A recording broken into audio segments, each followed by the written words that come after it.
Hello, good afternoon. Good afternoon, ma'am.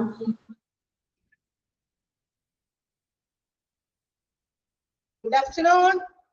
എല്ലാവരും ഇല്ലേ? ഇത്ര മാത്രമേ good afternoon തിരിച്ചു പറഞ്ഞോളൂല. Good afternoon, ma'am.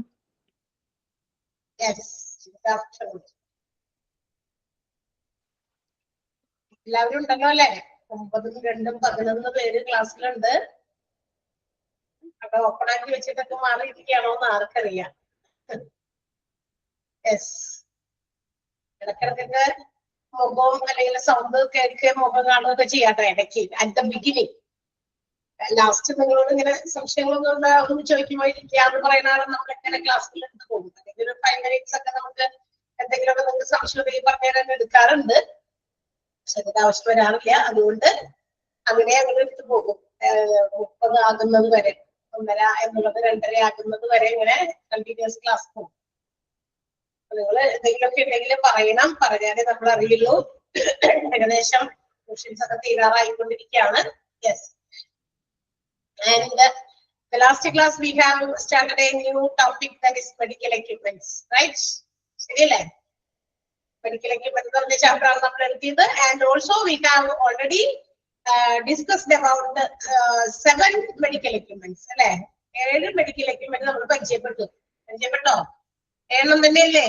എന്റെ ഓർമ്മ ശരിയാണോ എന്ന് ഉറപ്പിക്കലും കൂടിയാണ്. 7 പറഞ്ഞതായിട്ടാണ് എന്റെ ഓർമ്മ. അത്രയും തന്നെയാണ്. കുറഞ്ഞു പോയിട്ടില്ല എന്ന് ഉറപ്പിക്കുക എന്നുള്ളതാണ് അല്ലെ? ഏതൊക്കെയാ നമ്മൾ പറഞ്ഞത്? ഈ ഫിബ്രിലേറ്റർ നമ്മൾ പറഞ്ഞു അല്ലെ? നമ്മുടെ ഹാർട്ടിന്റെ കാർഡിയാക് അറസ്റ്റുമായിട്ട് ബന്ധപ്പെട്ടിട്ടുള്ള ഡിഫിക്കൽട്ടീസ് ഫേസ് ചെയ്യുന്ന പറഞ്ഞ് അവരുടെ ഹാർട്ട് ബീറ്റ് ഒക്കെ എന്താ പറയാ നോർമൽ സ്റ്റേജസിലേക്ക് കൊണ്ടുവരാൻ ഉപയോഗിക്കുന്ന ഒരു എക്യുപ്മെന്റ് ആണ് അല്ലെ? By setting pulse shock, electronic pulse shock കൊടുത്ത്, ഇലക്ട്രിക് പൾസ് ഷോക്ക് കൊടുത്തിട്ട് ഹാർട്ട് ബീറ്റിനെ നോർമൽ സ്റ്റേജിലേക്ക് കൊണ്ടുവരാൻ ഉപയോഗിക്കുന്ന ഒരു എക്യുപ്മെന്റ് നമ്മൾ പരിചയപ്പെട്ടു, ഡിഫിബ്രിലേറ്റർ. തെർമോമീറ്റേഴ്സ്, അത് 4 തരത്തിലെ ABCD 4 തരത്തിലുള്ള തെർമോമീറ്റേഴ്സും നമ്മൾ കഴിഞ്ഞ ക്ലാസ്സിൽ പറഞ്ഞതാണ്. ഏതൊക്കെയായിരുന്നു അത്? Digital thermometer, electronic year thermometer, forehead thermometer, glass and mercury thermometers അല്ലെ? പിന്നെ നമ്മൾ കണ്ടത് ബ്ലഡ് പ്രഷർ മെഷർ ചെയ്യുന്ന മറ്റൊരു അപ്പാരറ്റസ് ആണ് സ്പിഗ്മോ മാനോമീറ്റർ എന്ന് പറയുന്ന മറ്റൊരു എക്യുപ്മെന്റ് നമ്മൾ പരിചയപ്പെട്ടു. ലാരിംഗോസ്കോപ്പ് ഒക്കെ വായിച്ചു നോക്കിയിട്ടുണ്ടാകും. നിങ്ങളുടെ ഓർമ്മയെ ഒന്നുകൂടി പുതുക്കാൻ വേണ്ടിയിട്ടാണ് ഒന്നുകൂടി പറയുന്നത്. ലാരിംഗോസ്കോപ്പ്, അതായത് part of throat, airway, that is called larynx. Larynx എന്ന് പറയുന്ന ആ ഒരു എയർവേ, അതിനെ വ്യൂ ചെയ്യാൻ, അതിന്റെ പല എന്താ പറയാ എന്തെങ്കിലും അസുഖങ്ങളോ അതിനെയൊക്കെ ബാധിച്ചിട്ടുണ്ടെങ്കിൽ അതിനെയൊക്കെ നമുക്ക് മനസ്സിലാക്കാൻ വേണ്ടിയിട്ട് വ്യൂ ചെയ്യാൻ വേണ്ടിയിട്ടൊക്കെ ഉള്ള ഒരു ഇൻസ്ട്രുമെന്റ് ആണ്, ഒരു എക്യുപ്മെന്റ് ആണ് ലാരിംഗോസ്കോപ്പ് എന്ന് പറയുന്നത്. പിന്നീട് നമ്മൾ ഓക്സിജൻ മാസ്ക് എന്താണെന്ന് പറഞ്ഞു. To carry breath oxygen from the storage tank to the lungs അല്ലെ? ലങ്സിലേക്ക് ഈ ഓക്സിജൻ സ്റ്റോർ ചെയ്ത് വെച്ചിരിക്കുന്ന ടാങ്കിൽ നിന്ന് നമുക്കിങ്ങനെ വഹിച്ച് കൊണ്ടുവന്ന് നമ്മളുടെ എന്താ പറയാ നമുക്ക് ബ്രീത്തിങ്ങിന് ഹെൽപ്ഫുൾ ആകുന്ന രീതിയിലേക്ക് ആക്കുക. അതിനുവേണ്ടി ഉപയോഗിക്കുന്ന ഒരു എക്യുപ്മെന്റ് ആണ് നമ്മളുടെ ഓക്സിജൻ മാസ്ക് എന്ന് പറയുന്നത്. Either it may be wrapped between the mouth അല്ലെ? ചിലപ്പോ അത് മൂക്കും അതുപോലെ തന്നെ മൗത്തും കൂടി ചേർന്ന ഭാഗത്ത് ആയിരിക്കും ചിലപ്പോൾ റാപ്പ് ചെയ്ത് വെക്കും, അല്ലെങ്കിൽ ഹോൾ ഫേസിൽ റാപ്പ് ചെയ്യുന്നതുകൊണ്ട്, which is made of silicone, rubber or plastic, അതുകൊണ്ടൊക്കെ ഉണ്ടാക്കിയിരിക്കുന്നതാണ്. അതിന്റെ മെറ്റീരിയൽസ് യൂസ്ഡ് ആണ്. ഓക്കെ, അടുത്തത് നമ്മൾ പറഞ്ഞത് ഇലക്ട്രോ കാർഡിയോഗ്രാഫ്, ECG എന്ന് പറയുന്ന ഒരു മെഷീൻ അല്ലെങ്കിൽ എക്യുപ്മെന്റ് നമ്മൾ പരിചയപ്പെട്ടു. അത് നമ്മളുടെ electrical function of our heart, ഒരു പീരീഡ് ഓഫ് ടൈമിൽ, ഒരു പർട്ടിക്കുലർ ടൈമിൽ നമ്മുടെ ഹാർട്ടിന്റെ ഇലക്ട്രിക്കൽ ഫംഗ്ഷൻ എങ്ങനെയാണ് എന്ന് റെക്കോർഡ് ചെയ്യാൻ വേണ്ടിയിട്ടുള്ള ഉപകരണമാണ്. അത് റെക്കോർഡ് ചെയ്യാനുള്ള ഉപകരണമാണ് കേട്ടോ ഇലക്ട്രോ കാർഡിയോഗ്രാഫ് എന്ന് പറയുന്നത്. And also weighing machine. Weighing machine എന്ന് പറയുന്നത് ഡിജിറ്റലൈസ്ഡ് ആയിട്ടുള്ള രീതിയിൽ നമ്മളുടെ ബോഡിയുടെ വെയിറ്റ്, ബോഡി ഫാറ്റ്, അതുപോലെ തന്നെ BMI അല്ലെ, ബോഡി മാസ് ഇൻഡെക്സ് ഒക്കെ റെക്കോർഡ് ചെയ്യാൻ ഉപയോഗിക്കുന്ന അല്ലെങ്കിൽ കാണാൻ ഉപയോഗിക്കുന്ന, വ്യൂ ചെയ്യാൻ ഉപയോഗിക്കുന്ന ഒരു മെഷീനാണ് വെയിങ് മെഷീൻ എന്ന് പറയുന്നത്. സോ ഇവിടെ വരെയാണ് നമ്മൾ കഴിഞ്ഞ ക്ലാസ്സിൽ എടുത്തത്. ഓക്കെ ആണല്ലോ? ഒന്നുകൂടി ഒന്ന് ഓർമ്മിപ്പിച്ചതാണ് അവിടെ നിന്ന്. ഓക്കെ, സോ നെക്സ്റ്റ് അടുത്ത എക്യുപ്മെന്റ് നമുക്ക് പഠിക്കാം. ട്രോളീസ് ആണ്. Trolleys, different types of trolleys are used in hospitals. അതായത് ഹോസ്പിറ്റൽസിൽ പല കാര്യങ്ങൾക്ക് വേണ്ടിയിട്ട് പല രീതിയിലുള്ള ട്രോളീസ് ഒക്കെ ഉപയോഗിക്കുന്നുണ്ട്. യു ക്യാൻ സി നമ്മളൊരു ഹോസ്പിറ്റലിൽ ഇരിക്കുന്ന സമയത്ത് പല എന്താ പറയാ ഇതുപോലെയുള്ള അതിന്റെ സ്റ്റാഫുകൾ, അത് ഹാൻഡിൽ ചെയ്യുന്ന സ്റ്റാഫുകൾ ദൂതിയൊക്കെ കൊണ്ടുപോകുന്നത് പല കാര്യങ്ങൾക്കും വേണ്ടിയിട്ട് ഉപയോഗിക്കുന്നുണ്ട്. ലൈക്ക് ഹോസ്പിറ്റൽസിൽ to move one thing from one place to another, എന്തെങ്കിലുമൊക്കെ സാധനങ്ങൾ ഒരു സ്ഥലത്ത് നിന്ന് മറ്റൊരു സ്ഥലത്തേക്ക് മൂവ് ചെയ്യാനുള്ള ഒരു എക്യുപ്മെന്റ് ആണ്, ചക്രമൊക്കെ പിടിപ്പിച്ചിട്ടുള്ള സാധനമാണ്. സോ വിതൗട്ട് എനി റിസ്ക് അതിങ്ങനെ എന്താ പറയാ ഭയങ്കര ചുമലിലൊക്കെ ഏറ്റി ഭയങ്കര റിസ്ക് എടുത്തൊന്നും കൊണ്ടുപോകാതെ വളരെ ഈസി ഹാൻഡിലിങ്ങിന് വേണ്ടിയിട്ട് ഉപയോഗിക്കുന്ന ഒരു ഉപകരണമാണ് നമ്മുടെ ട്രോളീസ് എന്ന് പറയുന്നത്. Hospitals are using crash cart trolley, medicine trolley, SS dressing trolley and instrument trolley. ഓരോന്നിനും ഓരോന്നിൻ്റെതായ ആവശ്യങ്ങളുണ്ട് കേട്ടോ. അപ്പൊ ക്രാഷ് കാർട്ട് ട്രോളി ഞാൻ എഴുതി തരാം നിങ്ങൾക്ക്. ഈ ക്രാഷ് കാർട്ട് ട്രോളി എന്തിനു വേണ്ടിയിട്ട് ഉപയോഗിക്കുന്നതായിരിക്കും അറിയാമോ? കേട്ടിട്ടുണ്ടോ ക്രാഷ് കാർട്ട് ട്രോളി എന്ന് പറയുന്നത്? അതായത് നമ്മളുടെ ഇപ്പൊ ഈ പറഞ്ഞ പോലെ നേരത്തെ പറഞ്ഞ കുറെ മെഷീൻസ് ഒക്കെ ഇല്ലേ, നമ്മളുടെ കുറച്ച് വലിയ മെഷീൻസ് ലൈക്ക് ഡിഫിബ്രിലേറ്റർ ഒക്കെ പോലെയുള്ള മെഷീൻസ്, പിന്നെ ഓക്സിജൻ സിലിണ്ടേഴ്സ് ഒക്കെ, അങ്ങനത്തെ വലിയ കുറച്ച് ഹെവി ആയിട്ടുള്ള ഇൻസ്ട്രുമെന്റുകളൊക്കെ മൂവ് ചെയ്യാൻ ഒരു സ്ഥലത്ത് നിന്ന് ചിലപ്പോൾ ഒരു പേഷ്യന്റിന് may be admitted in the റൂമിൽ അഡ്മിറ്റ് ചെയ്തിരിക്കുകയായിരിക്കും. So if that person have to be supported by oxygen ഒക്കെ കൊടുക്കേണ്ട, ഓക്സിജൻ സപ്പോർട്ട് കൊടുക്കേണ്ട പേഷ്യന്റ് ആണെങ്കിൽ എന്ത് ചെയ്യണം? ഈ സിലിണ്ടേഴ്സ് ഒക്കെ ഒരു സ്ഥലത്ത് സ്റ്റോർ ചെയ്ത് വെച്ചിരിക്കുന്നിടത്തുനിന്ന് അവിടേക്ക് എത്തിക്കണം. So it requires crash cart trolley. അതിന് വേണ്ടിയിട്ടൊക്കെ ഉപയോഗിക്കുന്നതാണ്. അപ്പൊ ഡീഫുഡ് റിലേറ്റഡ് അതുപോലെയുള്ള ഇതുപോലെയുള്ള കുറച്ച് ഹെവി മെഷീൻസ് ഒക്കെ മൂവ് ചെയ്യാം. മെഡിസിൻ ട്രോളി കേൾക്കുമ്പോ തന്നെ നിങ്ങൾക്കറിയാം എന്തിനായിരിക്കും മെഡിസിൻ ട്രോളി എന്തിനായിരിക്കാം? മെഡിസിൻസ്, അതായത് നമ്മളുടെ ഹോസ്പിറ്റൽസിൽ മെഡിസിൻസ് ഒക്കെ പല ചിലപ്പോ ഒരു വാർഡിലേക്കൊക്കെ കുറച്ച് അധികം പേഷ്യൻസിന് വേണ്ടിയിട്ടുള്ള മെഡിസിൻസ് ഒക്കെ കൊണ്ടുപോകേണ്ടതാകും. നമുക്കറിയാം വാർഡ്സിലൊക്കെ ഒരു 5 or 6 പേഷ്യൻസ് ഒക്കെ കിടക്കുന്നുണ്ടായിരിക്കും. അല്ലെങ്കിൽ അതിൽ കൂടുതലൊക്കെ ഉണ്ടെങ്കിൽ അവർക്ക് ഓരോരുത്തർക്കും ഓരോ ടൈമിൽ കൊടുക്കേണ്ടത് കൃത്യമായിട്ട് അറേഞ്ച് ചെയ്ത് ഓർഗനൈസ് ചെയ്തൊക്കെ കൊണ്ടെത്തിക്കുന്ന മെഡിസിൻ ട്രോളി ഉണ്ടായിരിക്കും. പിന്നെ SS സ്റ്റെയിൻലെസ് സ്റ്റീൽ ഡ്രസ്സിംഗ് ട്രോളിയാണ്. SS എന്ന് പറയുന്നത് സ്റ്റെയിൻലെസ് സ്റ്റീൽ ആണ് കേട്ടോ. അതെന്താണ്? സ്റ്റെയിൻലെസ് സ്റ്റീൽ എക്യുപ്മെന്റുകളൊക്കെ ഉണ്ടാവുമല്ലോ, ലൈക്ക് സിസേഴ്സോ അങ്ങനെയൊക്കെയുള്ള കുറച്ച് ഈ ഡ്രസ്സിങ്ങിനൊക്കെ നമ്മുടെ കാലോ കയ്യോ മുറിയുമ്പോ ഒക്കെ അതൊക്കെ ഡ്രസ് ചെയ്യാൻ ഉപയോഗിക്കുന്ന ചില ചെറിയ ഇൻസ്ട്രുമെന്റ്സ് ഉണ്ടല്ലോ. ഈ സ്റ്റെയിൻലെസ് സ്റ്റീലിന്റെ ഒക്കെ നമ്മൾ കണ്ടിട്ടുണ്ടായിരിക്കും. നമ്മുടെ കാലൊക്കെ എവിടെയെങ്കിലും മുറിഞ്ഞ് കുറച്ച് ആഴത്തില് അപ്പൊ അവിടെയൊക്കെ ക്ലീൻ ചെയ്ത് വെറുതെ കൈകൊണ്ടൊന്നും എടുത്തല്ല, കോട്ടനൊക്കെ അവർക്ക് അത് പിടിക്കാനൊക്കെ വേണ്ടിയിട്ടുള്ള ചില ഫോർക്ക് പോലത്തെ സാധനങ്ങളൊക്കെ ഉണ്ട്. അതൊക്കെ it is made of stainless steel വെച്ച് ഉപയോഗിച്ചിട്ട് ഉണ്ടാക്കിയതായിരിക്കും. അപ്പൊ ഇങ്ങനെയുള്ള ഇൻസ്ട്രുമെന്റ്സ് ഒക്കെ കയ്യെ പിടിച്ച് വാരി പിടിച്ചിട്ടല്ല കൊണ്ടുപോകുക. And all these will be arranged in this trolley which is named as SS dressing trolley. ഈ ട്രോളിയിലായിരിക്കും അത് അറേഞ്ച് ചെയ്ത് കൊണ്ടുപോകുക. പിന്നെ മറ്റ് ഇൻസ്ട്രുമെന്റ് ഒക്കെ കൊണ്ടുപോകാൻ പറ്റിയ instrument trolley. So different types ഉണ്ട് അക്കോർഡിംഗ് ടു ദ യൂസ്. ഏതൊക്കെ രീതിയിലുള്ള കാര്യങ്ങളൊക്കെ എടുത്തു വെക്കാനാണോ അതിന്റെ ഉപയോഗത്തിനനുസരിച്ച് ട്രോളീസിന്റെ ഷേപ്പിലും കുറച്ച് വ്യത്യാസമൊക്കെ ഉണ്ടായിരിക്കും അല്ലെ. ക്രാഷ് കാർട്ട് ട്രോളിയിൽ കുറച്ച് കൂടുതൽ ഹെവി ആയിട്ടുള്ള മെറ്റീരിയൽസ് അല്ലെങ്കിൽ എക്യുപ്മെന്റ്സ് വെക്കാം. ആ ഒരു സാധനങ്ങളെ കൊണ്ടുപോയി നമ്മുടെ മെഡിസിൻ ട്രോളിയിലൊന്നും വെച്ച് കൊണ്ടുപോകാൻ പറ്റില്ല. പറ്റുമോ? എന്നാലോചിച്ച് നോക്കിയേ, പറ്റുമോ അങ്ങനെ? മെഡിസിൻ ട്രോളീസിൽ അത്തരം ഡീഫിബ്രിലേറ്ററിലോ അല്ലെങ്കിൽ നമ്മുടെ ഓക്സിജൻ സിലിണ്ടറോ ഒക്കെ പ്ലേസ് ചെയ്ത് കൊണ്ടുപോകാൻ പറ്റുമോ? No, not possible. അപ്പൊ അങ്ങനെ കാര്യങ്ങൾക്കൊക്കെ വേണ്ടിയിട്ടാണ് ഈ ഡിഫറെന്റ് ടൈപ്സ് ഓഫ് ട്രോളീസ് ഉപയോഗിക്കുക. അപ്പൊ ഏതൊക്കെ ടൈപ്പ് ഉണ്ടെന്ന് കൂടി ഓർക്കുക. Crash cart trolley, medicine trolley, SS dressing trolley and instrument trolley. മനസ്സിലായോ ട്രോളികള്? ഓക്കെ അല്ലേ? Yes. And the next one, അടുത്തത് നമ്മൾ പറയാൻ പോകുന്നത് 9ാമത്തെ എക്യുപ്മെന്റ് ആണ്. 9ാമത്തെ എക്യുപ്മെന്റിന്റെ പേരെന്താ നോക്ക്? Yes, wheel chair. ഇതും നമ്മൾ കണ്ടേക്കുന്ന സാധനം. നമ്മൾ എല്ലാ സാധനങ്ങളും ഒരു ഇപ്പോഴത്തെ കാലത്ത് ഹോസ്പിറ്റൽസിൽ ഇത്തരം ഇൻസ്ട്രുമെന്റുകൾ അല്ലെങ്കിൽ ഇത്തരം എക്യുപ്മെന്റ്സ് അല്ലെങ്കിൽ ലൈറ്റ് ഇതുപോലെയുള്ള എന്താ പറയാ കൺവെയൻസിന് വേണ്ടി കുറച്ച് ആൾക്കാരൊക്കെ ഷിഫ്റ്റ് ചെയ്യാൻ വേണ്ടിയിട്ട് ഉപയോഗിക്കുന്ന ഒരു ഇൻസ്ട്രുമെന്റ് ആണ് നമുക്കറിയാം വീൽ ചെയർ എന്ന് പറയുന്നത് അല്ലെ. Mobility of patients from one place to another. പേഷ്യൻസിനെ മൂവ് ചെയ്യാൻ, നേരത്തെ നമ്മൾ എക്യുപ്മെന്റുകൾ മൂവ് ചെയ്യാനാണ്. Mobility of equipments from one place to another ആണ് നമ്മൾ എന്തുപയോഗിക്കുക? ട്രോളീസ് ഉപയോഗിക്കുക. പക്ഷെ ഇവിടെ നമ്മൾ ടു മൂവ് ദ പേഷ്യൻസ് അല്ലെ, അതായത് അതിന് വേണ്ടിയിട്ട് ഉപയോഗിക്കുന്ന ഒരു ഇൻസ്ട്രുമെന്റ് ആണ് വീൽ ചെയർ എന്ന് പറയുന്നത്. മൂവബിൾ ആയിട്ടുള്ള ഒരു ഇൻസ്ട്രുമെന്റ് ആണ്. സോ ഇത് ചിലതൊക്കെ മാനുവൽ ആയിട്ട് function ചെയ്യുന്നതുണ്ട്. Nowadays most of the നമ്മുടെ വീടുകളിലൊക്കെ ചില ആൾക്കാരൊക്കെ വയ്യാണ്ടൊക്കെ ഇരിക്കുന്നവർക്കൊക്കെ വേണ്ടി ഇതുപോലെയുള്ള വീൽ ചെയർസ് ഒക്കെ ആൾക്കാർ വാങ്ങിക്കാറുണ്ട്. കുറച്ച് ഏജ്ഡ് ആയിട്ടുള്ളവർക്ക് അല്ലെങ്കിൽ ഡിസേബിൾഡ് ആയിട്ടുള്ളവർക്ക്, ഫിസിക്കലി ഡിസേബിൾഡ് ആയിട്ടുള്ളവരുണ്ടാവുമല്ലോ, നടക്കാനൊക്കെ പറ്റാത്തവർക്കൊക്കെ ഇന്ന് കുറച്ചുകൂടി നമുക്ക് എന്താ പറയാ മാനുവൽ ആയിട്ടല്ലാതെയും ഓട്ടോമാറ്റിക് സിസ്റ്റം ഉപയോഗിച്ച് ഫങ്ഷൻ ചെയ്യുന്ന വീൽ ചെയർസും ഇന്ന് കുറച്ച് കൂടുതൽ അവൈലബിൾ ആണ് അല്ലെ. ഹോസ്പിറ്റൽസിലും ഇത് അവൈലബിൾ ആണ്. പക്ഷെ എനിക്ക് തോന്നുന്നു ഹോസ്പിറ്റൽസിൽ കൂടുതലും നമ്മുടെ മാനുവൽ ആയിട്ട് ഫങ്ഷൻ ചെയ്യുന്ന വീൽ ചെയർസ് ആണ്. Wheels will be turned by our hand itself അല്ലെ. നമ്മളുടെ കൈകൾ കൊണ്ട് തന്നെ വീൽസ് ഒക്കെ ടേൺ ചെയ്യണം.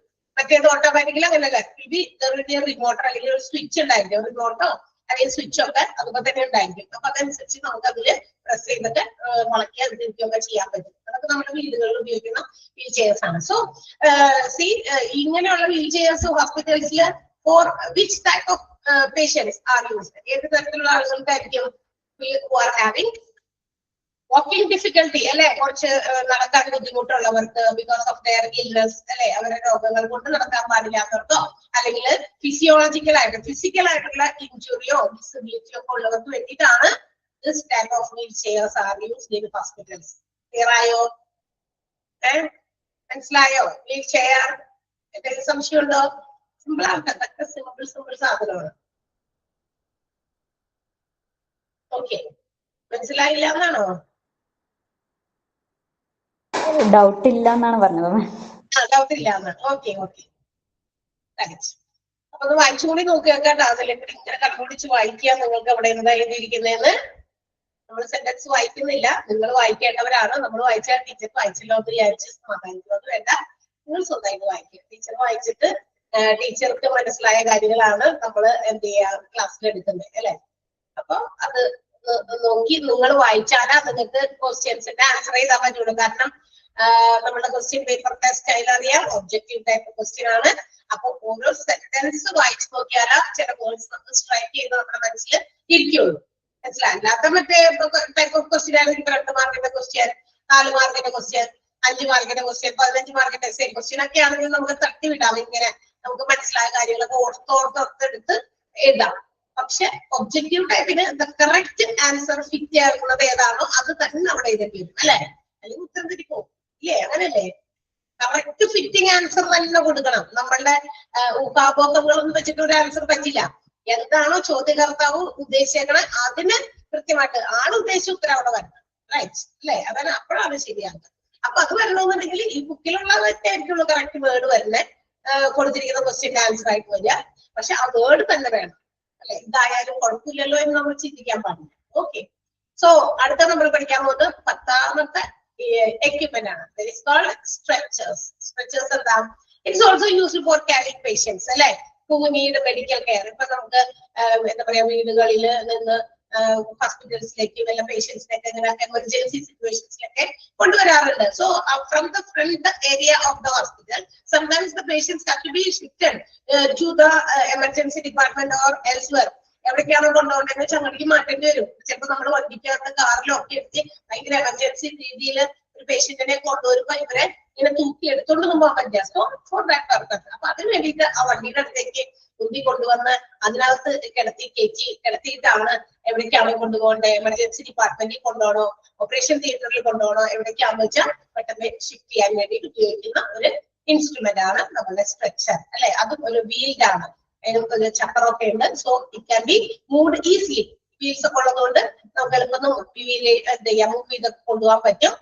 അപ്പൊ അക്യൂട്ട് കെയർ കൊടുക്കാൻ വേണ്ടിയിട്ടുള്ളതാണ്. അക്യൂട്ട് കെയർ ആണ് കേട്ടോ. ഭയങ്കര സീരിയസ് ആയിട്ടുള്ള ആളുകൾക്കാണ് നമ്മളുടെ ഈ സ്ട്രെച്ചേഴ്സ് ഒക്കെ ഉപയോഗിക്കുക. എമർജൻസി മെഡിക്കൽ സർവീസസ് ആവശ്യമുള്ളവർക്ക് അത്തരം സിറ്റുവേഷൻസിലാണ് സ്ട്രെച്ചേഴ്സ് ആർ യൂസ്ഡ് അല്ലെ. ഇരിക്കാനൊന്നും പറ്റില്ല. ഇരിക്കാൻ പറ്റുന്നവർക്കാണെങ്കിൽ നമുക്ക് വീൽ ചെയർ തന്നെ ഉപയോഗിക്കാം. സോ അവർക്ക് എന്താ പറയാ സ്വന്തമായിട്ട് ഒരു ഫിസിക്കൽ എബിലിറ്റി ഇല്ല ഇരിക്കാൻ പോലും.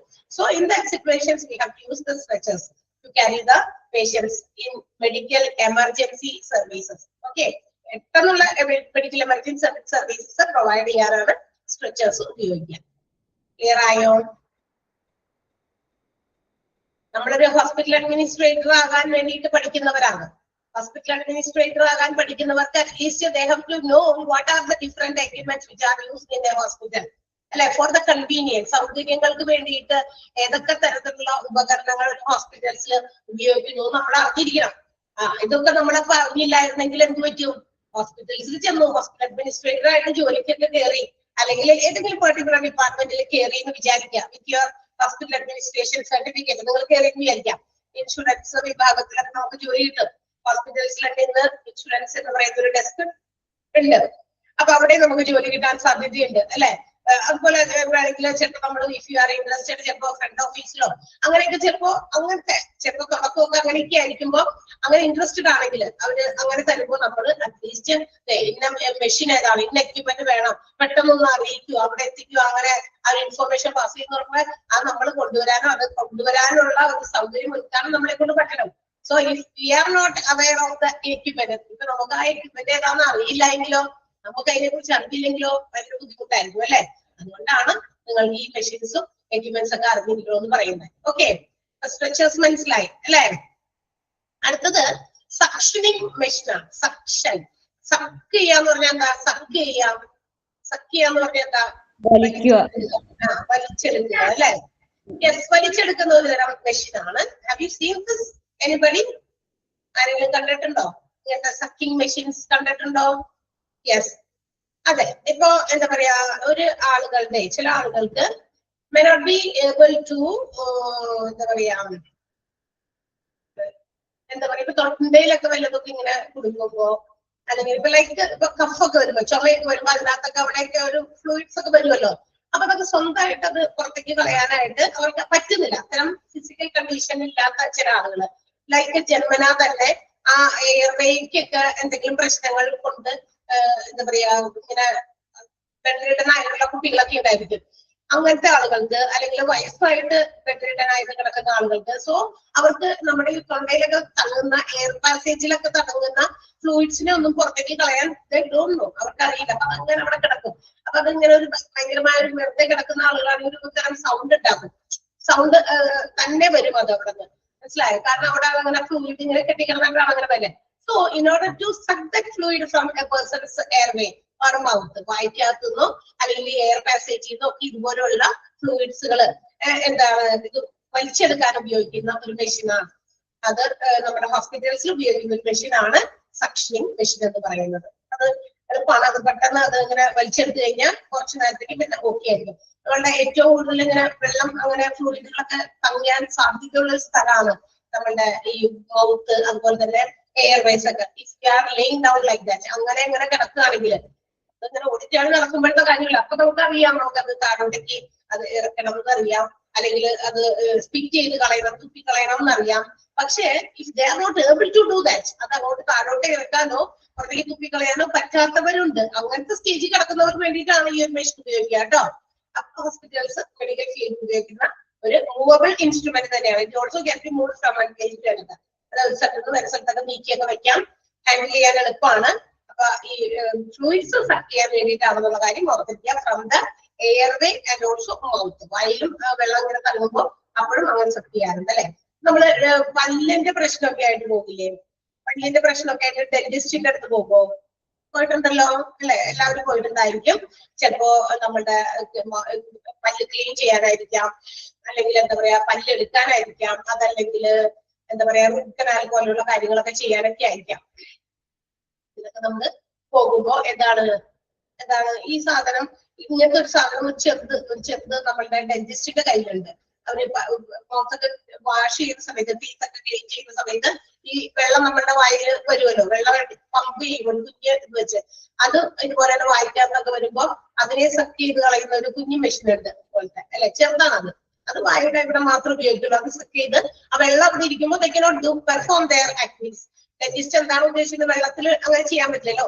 അപ്പൊ ഡ്രൈ ആക്കി കൊടുക്കണം. അപ്പൊ ആ ഡ്രൈയിങ്ങിന് വേണ്ടിയിട്ട് എപ്പോഴും നമ്മൾ തുപ്പിയാലും അത്രയും ഡ്രൈ ആകില്ല. സോ ഈ ഒരു മെഷീൻ ഉണ്ടെങ്കിൽ അതിങ്ങനെ സക്ക് ചെയ്തെടുത്തിട്ട് അവിടെ അങ്ങനെ ഡ്രൈ ആകും. മനസ്സിലായോ? അത് അവിടെ ഉപയോഗിക്കുന്നത് കുഞ്ഞിത്. വലുതാണ്, എയർ പാസേജിലും അതുപോലെ തന്നെ നമ്മുടെ മൗത്തിലൊക്കെ കിട്ടുന്ന വെള്ളം കളയാൻ വേണ്ടിയിട്ടുള്ളതാണ്. ഓക്കെ, വായിച്ചു നോക്കിയോ നിങ്ങള്? വായിക്കുന്നത് അപ്പൊ തന്നെ ഒന്ന് വായിച്ചു നോക്കിയേക്കാം. ഞാൻ പറഞ്ഞു കഴിയുമ്പോ ആ ഓരോ എക്യുപ്മെന്റും ജസ്റ്റ് ഒന്ന് നിങ്ങൾ കൂടി കണ്ടുപിടിച്ച് നോക്കുക. യെസ്, അപ്പൊ അടുത്തത് ഏതാ? സക്കിംഗ് മെഷീൻ കഴിഞ്ഞു, സക്ഷനിങ് മെഷീൻ കഴിഞ്ഞിട്ട് അടുത്തത് ഫ്ലോ മീറ്റർ ആണ്. ഫ്ലോ മീറ്റർ എന്തിനായിരിക്കും ഫ്ലോമീറ്റർ ഉപയോഗിക്കുന്നത്? ഫ്ലോമീറ്റർ എന്ന് പറയുന്നത് it is A device which controls and also measures the flow of fluid and gas. ഇപ്പൊ ഏതെങ്കിലും തരത്തിലുള്ള ഫ്ലൂയിഡുകൾ അല്ലെങ്കിൽ ഗ്യാസുകൾ നമ്മുടെ മനുഷ്യ ശരീരത്തിലേക്ക് ഇൻഫ്യൂസ് ചെയ്യൂലേ, നമ്മുടെ ശരീരത്തിലേക്ക് കടത്തിവിടുന്ന ഏതെങ്കിലും തരത്തിലുള്ള ഫ്ലൂയിഡ്സോ ഗ്യാസോ അതിനെ കൺട്രോൾ ചെയ്യാനും അതിന്റെ മെഷർമെന്റ് എടുക്കാനും വേണ്ടിയിട്ടുള്ള ഒരു ഉപകരണം. എത്രത്തോളം ഫ്ലൂയിഡ് കയറ്റി, എത്രത്തോളം ഗ്യാസ് കടന്നു, അതിന്റെ മെഷർ ചെയ്യാൻ, ഗോജസ് മീൻസ് മെഷർ ചെയ്യാനുള്ള, അതുപോലെ തന്നെ കൺട്രോൾ ചെയ്യാൻ, അധികമാകാതെ അല്ലെ, ഇറ്റ് ഈസ് ടു മച്ച്, കൂടുതലായിട്ട് ഫ്ലോ ചെയ്ത് കഴിഞ്ഞാലും പ്രശ്നമായിരിക്കും, ഭയങ്കര ലോ ആണെങ്കിലും പ്രശ്നമാണ്. അപ്പൊ അതിനെയൊക്കെ ഒന്ന് മെഷർ ചെയ്ത് കൺട്രോൾ ചെയ്യാനുള്ള ഒരു ഡിവൈസിനെയാണ് നമ്മൾ ഫ്ലോമീറ്റർ എന്ന് വിളിക്കുക. ഈ അനസ്തേഷ്യ കൊടുക്കുന്ന സമയത്ത് അനസ്തെറ്റിക് ഗ്യാസ് മെഷീൻ ഉണ്ട്, അതിനകത്ത് എന്താ പറയാ ഫ്ലോമീറ്റർ ഉണ്ട്. ആ ഒരു സ്പീഡ് എന്താ പറയാ കൺട്രോൾ ചെയ്യാൻ വേണ്ടിയിട്ട് അതിന്റെ വിസ്കോസിറ്റിയും ഡെൻസിറ്റിയും വെച്ചിട്ടാണ്. വിസ്കോസിറ്റി എന്ന് പറഞ്ഞാൽ എന്താ? വിസ്കോസിറ്റി എന്ന് പറഞ്ഞാൽ ഒഴുക്കുന്ന അർത്ഥം. ഒരു എന്തെങ്കിലും ലിക്വിഡ് ഫോമിലുള്ള ഒരു വസ്തു ഒഴുകുന്ന ഒരു ഇതാണ്. അവര് നോക്കിയേ, നമ്മുടെ വെള്ളം ഒഴുകുന്ന അതേ രീതിയിലാണോ ഇപ്പൊ ഏതെങ്കിലും ടൈപ്പ് ഓഫ് നമ്മുടെ കോക്കനട്ട് ഓയിൽ ഒന്ന് ആലോചിച്ച് നോക്കുക. വെള്ളം ഇപ്പൊ ഒരു ഡ്രോപ്പ് ഒഴിക്കുന്നു ഒരു സ്ഥലത്ത് കുറച്ച് നീങ്ങിയിട്ട് അതേപോലെ തന്നെ ഒരു ഡ്രോപ്പ് കോക്കനട്ട് ഓയിൽ ഒഴിക്കുന്നു. രണ്ടിന്റെയും വിസ്കോസിറ്റി ഒരുപോലെയാണോ? ഒഴുക്ക് ഒരുപോലെയാണോ? ആണോ? ആലോചിച്ച് നോക്കിയാൽ നിങ്ങള്. അല്ലല്ലോ, പല ലിക്വിഡ്സിനും അതിന്റെ ആ ഒരു ഒഴുകുന്ന ആ ഒരു ഇത് എന്ന് പറയുന്നത് കുറച്ച് വ്യത്യാസം ഉണ്ടായിരിക്കും. അപ്പൊ അതൊക്കെ ആ സ്പീഡൊക്കെ അറിയാൻ വേണ്ടിയിട്ടൊക്കെ ഫ്ലോമീറ്റർ ആണ് ഉപയോഗിക്കുക. അനസ്തെറ്റിക് ഗ്യാസ് മെഷീനിലൊക്കെ ഈ സംഭവം ഉപയോഗിക്കുന്നുണ്ട് ഫ്ലോമീറ്റർ. അപ്പൊ ഗ്യാസിന്റെ സ്പീഡ്, അത് ഫ്ലോ ചെയ്യുന്നതിന്റെ സ്പീഡ് കാണാം, അതിന്റെ ഒഴുക്കിന്റെ ആ ഒരു ഇത് കാണാം, അതുപോലെ തന്നെ സാന്ദ്രത, ഡെൻസിറ്റി, എത്രത്തോളം ഇതുള്ളതാണ്, കട്ടിയുള്ളതാണ്, സാന്ദ്രതയുള്ളതാണ് എന്നുള്ളതൊക്കെ മനസ്സിലാക്കാനുള്ള ഒരു എക്യുപ്മെന്റ് ആണ് ഫ്ലോമീറ്റർ എന്ന് വിളിക്കുന്നത്. അതുപോലെ ഒരു സാധനം ഉണ്ട്, മീറ്റർ ഉണ്ട്. മീറ്റർ സൂചി റെപ്രസെന്റ് ചെയ്യുന്ന ഒരു ഡിവൈസ് ആയിട്ട് കൂടെ സെറ്റ് ചെയ്തിട്ടുണ്ട്. കാണാൻ പറ്റുന്നുണ്ടോ? ഫിഗറിനകത്ത് കാണുന്നുണ്ടോ? കഴിഞ്ഞ ക്ലാസ്സിൽ ഞാൻ പറഞ്ഞു ചില എക്യുപ്മെന്റ്സ് നിങ്ങൾക്ക് കുറച്ചും കൂടി അതിന്റെ ഫംഗ്ഷനിങ് മനസ്സിലാക്കണമെന്ന് ക്യൂരിയസ് ആണെങ്കിൽ മനസ്സിലാക്കാൻ നമുക്കിപ്പോ ചിലപ്പോ എങ്ങനെയാണ് പ്രവർത്തിക്കുന്നത് എന്നൊക്കെ ഒന്ന് കാണണമെന്ന് ഉണ്ടെങ്കിൽ നിങ്ങൾ ഒന്നും കൂടി നോക്കിക്കഴിഞ്ഞാൽ അത് കുറച്ചും കൂടി നിങ്ങൾക്ക് അറിവ് തരും. ബിക്കോസ് ഈ പിക്ചറിനേക്കാൾ കൂടുതൽ നമുക്ക് ഏറ്റവും കൂടുതൽ നമ്മുടെ മെമ്മറിയിൽ സൂക്ഷിക്കുന്നത് ഇമേജസിനേക്കാൾ വീഡിയോസ് ആയിരിക്കും. അപ്പൊ ഇതുപോലുള്ള വീഡിയോസ്, ഇതിന്റെയൊക്കെ വർക്കിംഗ് ഒക്കെ കാണിക്കുന്ന വീഡിയോസ് ഉണ്ട്. ഫ്ലോമീറ്റർ, ഫ്ലോമീറ്റർ എന്ന് അടിച്ചു കൊടുത്താൽ തന്നെ അതിന്റെ വിഷ്വൽ ആയിട്ടുള്ള 3D ആയിട്ടുള്ള വീഡിയോസ് വേണോ, അതുപോലെ പിക്ചർ ആയിട്ടുള്ള ഇമേജസ് ആണോ വേണ്ടത്, അതൊക്കെ അവിടെ ഓപ്ഷൻ വരും. നിങ്ങൾക്ക് വിഷ്വലൈസ് ചെയ്ത് കാണണമെന്നുണ്ടെങ്കിൽ അപ്പൊ അറിയാൻ പറ്റും അതെങ്ങനെയാണ് ഫംഗ്ഷൻ ചെയ്യുന്നത് എന്നൊക്കെ. എന്തായാലും ഓർക്കുക, ലിക്വിഡ് ബേസ്ഡ് ആയിട്ടുള്ള സാധനങ്ങളുടെ വിസ്കോസിറ്റിയും ഡെൻസിറ്റിയും ഒക്കെ മെഷർ ചെയ്യാൻ, flow of speed of gases ഒക്കെ മെഷർ ചെയ്യാനുള്ളത്, അതുപോലെ തന്നെ കൺട്രോൾ ചെയ്യാനും, മെഷർ ചെയ്യുമ്പോൾ അതിനെ കൺട്രോൾ ചെയ്യാനൊക്കെ ഉള്ള ഒരു ഡിവൈസിനെയാണ് നമ്മൾ ഫ്ലോമീറ്റർ എന്ന് വിളിക്കുക. ക്ലിയർ ആണോ? ക്ലിയർ ആണോ? Yes, okay. ഓരോന്ന് കുറച്ച് എന്താ പറയാ വേഗം നീങ്ങുമ്പോൾ നമ്മൾ വിചാരിക്കരുത് ടീച്ചർ സ്പീഡിൽ എടുത്ത് പോകുന്നതാണ്. വളരെ കുറച്ച് you just have to understand what is that equipment and what is its use. ഓരോ എക്യുപ്മെന്റ് എന്താണെന്നും അതിന്റെ യൂസ് എന്താണെന്നും നമ്മൾ അറിഞ്ഞിരിക്കണം. ബിക്കോസ് നമ്മൾ പറഞ്ഞു ഏറ്റവും ആദ്യം ഞാൻ നിങ്ങളുടെ ഇൻട്രൊഡക്ഷൻ ക്ലാസ്സിൽ പറയുന്ന കാര്യമാണ്, ഹോസ്പിറ്റലിനെ ആസ് എ ഹോൾ മാനേജ് ചെയ്യേണ്ട വ്യക്തികളാണ്. അപ്പൊ ആസ് എ ഹോൾ എന്ന് പറയുമ്പോൾ അവിടുത്തെ എല്ലാ കാര്യവും നമ്മൾ അറിയണം അല്ലെ. ജസ്റ്റ് നമുക്ക് അതിനെ കുറിച്ചൊരു അറിവുണ്ടായിരിക്കണം അല്ലെ. നമുക്ക് ഇൻഫോർമേറ്റീവ് ആകണം കാര്യങ്ങൾ പലതും. എന്നാലാണ് നമ്മളിലൂടെ കൺട്രോൾ ചെയ്യപ്പെടേണ്ട, മാനേജ് ചെയ്യപ്പെടേണ്ട ഹോസ്പിറ്റൽസിന്റെ കാര്യങ്ങൾ ഭംഗിയായി മാനേജ് ചെയ്യാൻ പറ്റുള്ളൂ അല്ലെ. ഒരു വീട് നമ്മൾ മാനേജ് ചെയ്യുമ്പോൾ ആ വീട്ടിലെ എല്ലാ കാര്യവും നമ്മൾ അറിഞ്ഞിരിക്കണം. വീടിന്റെ മുറികൾ എവിടേക്കാണെന്ന്, മുറികളിൽ എന്തൊക്കെ ഉണ്ടെന്ന്, ഏതൊക്കെ സ്ഥാപനങ്ങൾ എവിടേക്ക് വെച്ചിരിക്കുന്നു, ഇതൊക്കെ നമ്മൾ അറിയണ്ടേ. അതാണ് പറഞ്ഞത്. അതേപോലെ ഹോസ്പിറ്റലിൽ മാനേജ് ചെയ്യുമ്പോൾ ഇതൊക്കെ നമ്മൾ അറിഞ്ഞിരിക്കണം. Okay, yes. സോ അടുത്തത് ഏതാ? ഫ്ലോമീറ്റർ നമ്മൾ പഠിച്ചു. അടുത്തത് സിറിഞ്ച് പമ്പാണ്. Syringe pump. എന്താണ് സിറിഞ്ച് പമ്പ് എന്ന് പറഞ്ഞ? സിറിഞ്ച് പമ്പ് കണ്ടിട്ടുണ്ടോ? സിറിഞ്ച് ഡ്രൈവറും സിറിഞ്ച് പമ്പും പറയുന്നുണ്ട്. അതെന്ന് പറയുന്ന ഒരു ലിറ്റിൽ ഇൻഫ്യൂഷൻ പമ്പാണ്. ഇതും ഇതുപോലെ ഇൻഫ്യൂസ് ചെയ്യാനുള്ളത് അല്ല, എന്താ പറയാ നമ്മുടെ മരുന്നുകള്, അതുപോലെ തന്നെ ഇൻഫ്യൂസ് ചെയ്യാൻ മാത്രമല്ല ചിലപ്പോഴേക്കും ഇങ്ങോട്ടേക്ക് വലിച്ചെടുക്കാൻ ഉപയോഗിക്കും. ലൈക്ക് നമ്മൾ ബ്ലഡ് ഒക്കെ ടെസ്റ്റ് ചെയ്യാൻ നേരത്തെ ബയോകെമിസ്റ്റുകൾ ലാബിലൊക്കെ നമ്മുടെ ബോഡിയിൽ നിന്ന് എന്ത് വെച്ചിട്ടാണ് എടുക്കുന്ന ബ്ലഡ് തിരിച്ചെടുക്കുന്നത് എങ്ങനെയാണ്? അപ്പൊ ഇൻഫ്യൂസ് ചെയ്യാൻ മാത്രമല്ല ഡ്രോ തിരിച്ചെടുക്കാനും പറ്റുന്ന രീതിയിലുള്ള ചെറിയ ഒരു പമ്പ് അല്ലെ, പ്രഷർ ചെയ്ത് ഫോഴ്സ് ചെയ്ത് നമുക്ക് അങ്ങോട്ടേക്ക് ഇൻഫ്യൂസ് ചെയ്യണമെങ്കിൽ ഇവിടുത്തെ ബാക്കിൽ തള്ളി കൊടുക്കും. അതല്ലേ നമുക്ക് വലിച്ചുകൊണ്ട് എടുക്കാനാണെങ്കിൽ ബ്ലഡ് ഒക്കെ എടുക്കാൻ ഏറ്റവും ചെയ്യാനായിട്ട് എടുക്കുമ്പോൾ അതവിടെ കുത്തിയിട്ട് നമ്മുടെ വെയിൽ വെച്ചിട്ട് അവിടെ ബാക്കോട്ട് വരും. ആ പമ്പിന്റെ ബാക്കിൽ ഒരു ഇതുണ്ട്, പിസ്റ്റളുണ്ട്, അതിന്റെ പിടിച്ച് ബാക്കോട്ട് വലിക്കുമ്പോൾ അവർ കൊണ്ട് കയറും അല്ലെ. ഈ രണ്ട് ആക്ടിവിറ്റിക്ക് ഉപയോഗിക്കുന്ന സാധനമാണ് സിറിഞ്ച് പമ്പ് എന്ന് പറയുന്നത്. ഓക്കെ, ഇൻഫ്യൂസിങ് കപ്പാസിറ്റിയും ഉണ്ട്, അതിന് വിഡ്രോയിങ് കപ്പാസിറ്റി ഉണ്ട്. അതാണ് പ്രത്യേകത സിറിഞ്ചിന്റെ. ഇഞ്ചക്ഷൻ മാത്രം എടുക്കുന്നതാണോ നിങ്ങൾ കണ്ടിരിക്കുന്നത്? തിരിച്ചെടുക്കാറുണ്ടോ, എടുത്തിട്ടുണ്ടോ എപ്പോഴെങ്കിലൊക്കെ? യെസ്, മാത്രമല്ല അതിന് വേണ്ടിയിട്ട് ഉപയോഗിക്കാം. അപ്പൊ നമ്മളുടെ ചെറിയ എമൗണ്ട് ഓഫ് ഈ പറയുന്ന സാധനങ്ങളൊക്കെ വലിയ എമൗണ്ടിലല്ല, ചെറിയ കുഞ്ഞളവില് നമ്മുടെ മരുന്നൊക്കെ ആണെങ്കിലും നമ്മൾക്ക് എന്താ പറയാ, ഇപ്പൊ ചിലപ്പോൾ ഭയങ്കര ചുമയൊക്കെ ഭയങ്കരമായിട്ട് കൂടുതലായി വരുമ്പോ ഒരു ഇഞ്ചക്ഷൻ എടുത്താലേ ചുമ നിൽക്കുള്ളൂ, അവസാനിക്കുള്ളൂ. പനിയൊക്കെ കൂടുതല് സാധാരണ ഒരു നോർമൽ സ്റ്റേജസിലുള്ള ഫീവർ അല്ലെങ്കിൽ കഫ് അങ്ങനെ എന്തും സാധാരണയായിട്ട് വരുമ്പോ വലിയ പ്രശ്നമുള്ള മെഡിക്കേഷൻസ് മരുന്ന് തരും അല്ലെ, ലിക്വിഡ് ഫോമിലുള്ള മരുന്നും ടാബ്ലറ്റ് ഫോമിലുള്ള മരുന്നും ഒക്കെ തന്നു വിടും. പക്ഷെ എന്നിട്ടൊക്കെ കുറവില്ലെങ്കിൽ കുറച്ചുകൂടി ഡോസ് കൂട്ടുക എന്നുള്ളതാണ് നമ്മുടെ ഇഞ്ചക്ഷൻസ് ആളുകളുടെ വിചാരം. അപ്പൊ എന്ത് ചെയ്യും, അപ്പൊ ആ ഇഞ്ചക്ഷൻസ് കുറച്ചുകൂടി ഡോസ് കൂട്ടിയിട്ടുള്ള മരുന്നുകൾ, അപ്പൊ ആ ഫ്ലൂയിഡ് വളരെ ചെറിയ എമൗണ്ട് ആണ്, അത്രയും ml ഒക്കെ ഉണ്ടാവുള്ളൂ. അപ്പൊ അത് എന്താ പറയാ നമ്മുടെ ശരീരത്തിലേക്ക് ഇഞ്ചക്ട് ചെയ്യാനും ഒക്കെ വേണ്ടിയിട്ട് ഉപയോഗിക്കുന്ന ഒരു ഡിവൈസ് ആണ് നമ്മുടെ സിറിഞ്ച് എന്ന് പറയുന്നത്. ഓക്കെ, അത് ലാബിലും ഉപയോഗിക്കുന്നുണ്ട്, അതുപോലെ തന്നെ കെമിക്കൽ ലാബിലും ഉപയോഗിക്കുന്നുണ്ട്. ഇപ്പൊ എവിടെയാണോ റിസർച്ച് പരമായിട്ടുള്ള കാര്യങ്ങൾ നടത്തുമ്പോഴും അവർ ഉപയോഗിക്കുന്നുണ്ട്. ബിക്കോസ് ഇപ്പൊ നമ്മുടെ ബ്ലഡ് എടുത്തിട്ട് അത് എന്നിട്ട് എന്താ പറയാ നമ്മുടെ ഇന്ന് വിഡ്രോ ചെയ്തെടുത്തിട്ട് അത് എവിടെയെങ്കിലും ഇൻഫ്യൂസ് ചെയ്യും, ഒരു ചെറിയ ഇതിനകത്തൊക്കെ ഇൻഫ്യൂസ് ചെയ്തിട്ടാണ് അതില് നോക്കി നമ്മുടെ എന്താ പറയാ മൈക്രോസ്കോപ്പിലൂടെയോ അല്ലെങ്കിൽ ഏത് പ്രൊസീജിയറാണോ റിസർച്ചസ് നടത്താൻ വേണ്ടിയിട്ടും ഉപയോഗിക്കുന്നുണ്ട്. അപ്പൊ സിറിഞ്ച് അതിനൊക്കെ ഹെൽപ്പ് ചെയ്യുന്ന ഒരു സംഭവമാണ്. മനസ്സിലായോ? Okay, that is what called syringe. അപ്പൊ അടുത്തത് ഏതാ? അടുത്തത് നമുക്ക് പഠിക്കാനുള്ളത് സ്റ്റെതസ്കോപ്പ്. അതും എല്ലാവരും കണ്ടിരിക്കുന്ന കാര്യമാണ്. നമ്മളുടെ oscillation or the listening of our inner sound, internal sounds of a human body or any animal. അതായത് ഹ്യൂമൻസിന്റെയും അതുപോലെ മൃഗങ്ങളുടെ ഒക്കെ എന്താ പറയാ നമ്മളുടെ ഇന്നർ സൗണ്ട്, ഉള്ളിലുള്ള സൗണ്ടുകളൊക്കെ കേൾക്കാൻ പറ്റുന്നതിനെയാണ് നമ്മൾ ഓസിലേഷൻ എന്ന് വിളിക്കുക. അപ്പൊ അതിന് വേണ്ടിയിട്ട് ഉപയോഗിക്കുന്ന ഒരു മെഡിക്കൽ എക്യുപ്മെന്റ് അല്ലെങ്കിൽ മെഡിക്കൽ ഡിവൈസ് ആണ് സ്റ്റെതസ്കോപ്പ് എന്ന് പറയുന്നത്.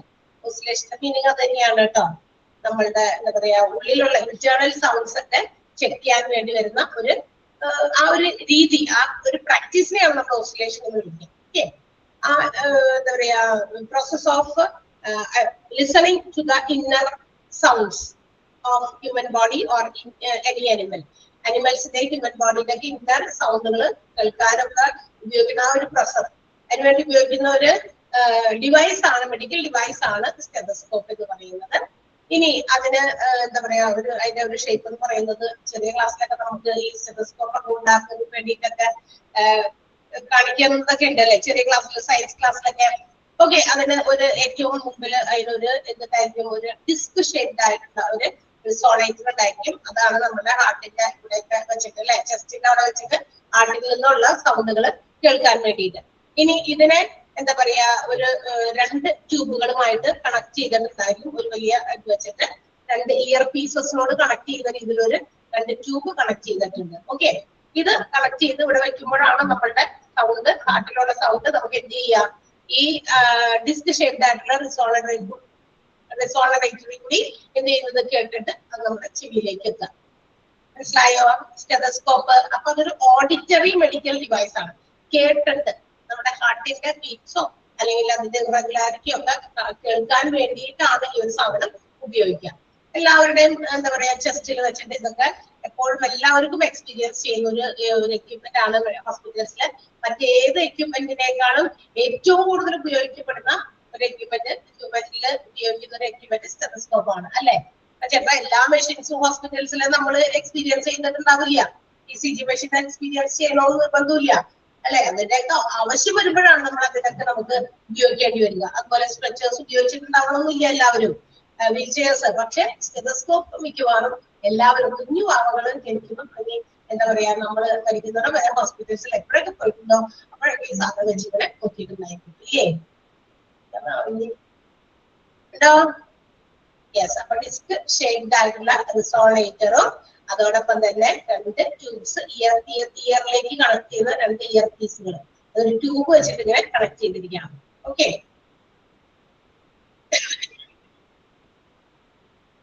Yes. So the next one. അപ്പൊ നമുക്ക് അടുത്തതിലേക്ക് പോയാലോ? അടുത്തത് ക്രാഷ് കാർട്ടാണ്. ക്രാഷ് കാർട്ട് കേട്ടിട്ടുണ്ടോ? ക്രാഷ് കാർട്ട്, അതിനെ കോഡ് കാർട്ട്, മാക്സ് കാർട്ട് എന്നൊക്കെ പറയാറുണ്ട്. അത് എന്ന് പറയുന്നത് അതിനകത്ത് രണ്ട് സെറ്റ് ഓഫ് ഡ്രോസ് ഉണ്ടായിരിക്കും, ഷെൽഫ് പോലെയൊക്കെ വന്നിട്ട്. അതും ഇതേപോലെ തന്നെ വീൽസിൽ തന്നെയാണ് ഹോസ്പിറ്റൽസ് ഉപയോഗിക്കുന്ന for transporting dispensing of emergency medication. Emergency ആയിട്ടുള്ള മെഡിക്കേഷൻസ് കൊടുക്കേണ്ടതോ അല്ലെങ്കിൽ എമർജൻസി എക്യുപ്മെന്റുകൾ അത്യാവശ്യം വേണ്ടിടത്തേക്കോ പെട്ടെന്ന് ട്രാൻസ്ഫർ ചെയ്യാൻ ഉപയോഗിക്കുന്ന ഒരു കാർട്ടാണ് മാക്സ് കാർട്ട് അല്ലെങ്കിൽ കോഡ് കാർട്ട് എന്ന് പറയുന്നത്. ഇപ്പൊ സർജിക്കൽ ആയിട്ടുള്ള ഓപ്പറേഷൻ തിയേറ്ററിലൊക്കെ പെട്ടെന്നൊക്കെ ആവശ്യം വരില്ലേ, അപ്പൊ അങ്ങനെയൊക്കെ വേണ്ടിയിട്ട് ഉപയോഗിക്കുന്നതാണ് കേട്ടോ. അതിന് വേണ്ടിയിട്ട് ഉപയോഗിക്കുന്ന കാർട്ടാണ്. ഓരോ പർട്ടിക്കുലർ കാര്യത്തിനും കാർട്ട് ഉണ്ട്. നേരത്തെ നമ്മൾ പറഞ്ഞതിനകത്ത് കുറച്ച് കാർട്ടുകൾ വന്നു, അതിനകത്തൊരു പേരായിരുന്നു ക്രാഷ് കാർട്ട് എന്ന് പറയുന്നത് അല്ലെ. അപ്പൊ എമർജൻസി സർജിക്കൽ ആവശ്യങ്ങൾക്കൊക്കെ വേണ്ടിയിട്ട് ഇതുപോലെയുള്ള പെട്ടെന്ന് അവരെ സപ്പോർട്ട് ചെയ്യും. ഇപ്പൊ ഓപ്പറേഷൻ തിയേറ്ററിൽ സർജിക്കൽ എക്യുപ്മെന്റ് ആയിട്ട് വേണ്ടതാണ് ഓക്സിജൻ സിലിണ്ടർ, അത് പെട്ടെന്ന് ഷിഫ്റ്റ് ചെയ്യണം. സോ അതിനൊക്കെ വേണ്ടിയിട്ട് ഉപയോഗിക്കുന്ന സംഭവമാണ്.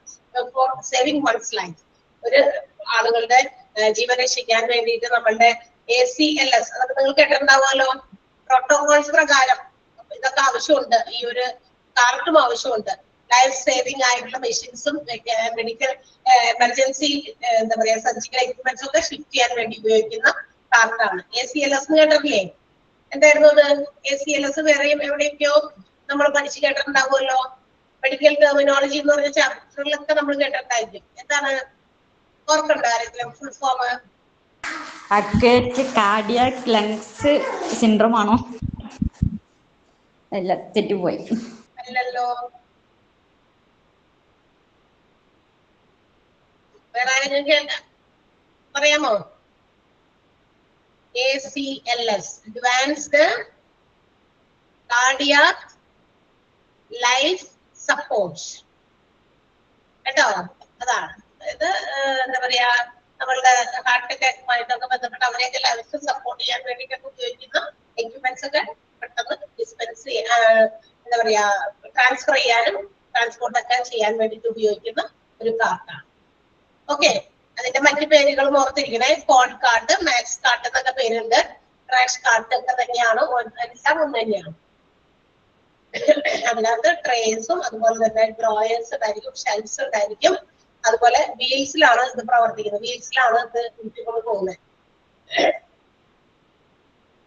യെസ്. ഓക്കെ. ഓക്കെ ആണോ എല്ലാവരും? യെസ്. അപ്പൊ ഇനി അടുത്തത് നെബുലൈസർ ആണ്. ഇത് നമ്മള് കണ്ടിട്ടുണ്ട്. ഇപ്പൊ എല്ലാവർക്കും ചെല്ലുന്നവർക്കൊക്കെ മിക്കവാറും ഉപയോഗിക്കുന്ന ഒരു സംഭവമാണ്.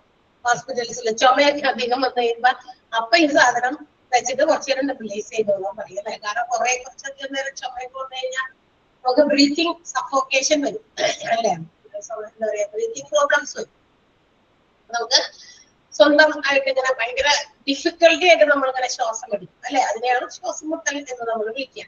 സോ അപ്പോ ഈ പറയുന്ന സാധനം ഉപയോഗിക്കുമ്പോൾ, നമ്മളുടെ നെബുലൈസർ ഉപയോഗിക്കുമ്പോൾ അതിനകത്ത് മെഡിക്കേഷൻസ് ഇട്ടിട്ട് മരുന്നുകൾ ഒഴിച്ചിട്ട്, അല്ലെങ്കിൽ ആ ഇൻസ്ട്രുമെന്റിൽ അങ്ങനെയാണ്, ആ ഒരു ഇൻസ്ട്രുമെന്റ് വെച്ച് നമുക്ക് എന്ത് ചെയ്യുന്നു, പുറത്തുനിന്ന് നമുക്ക് ആ ഒരു ബ്രീത്തിങ്ങിനെ കറക്റ്റ് ആക്കാൻ വേണ്ടി അല്ലെങ്കിൽ ആ ഒരു ബ്രീത്തിങ് ഡിഫിക്കൽട്ടി ഇല്ലാതാക്കാൻ വേണ്ടി ഉപയോഗിക്കുന്ന സംഭവമാണ്.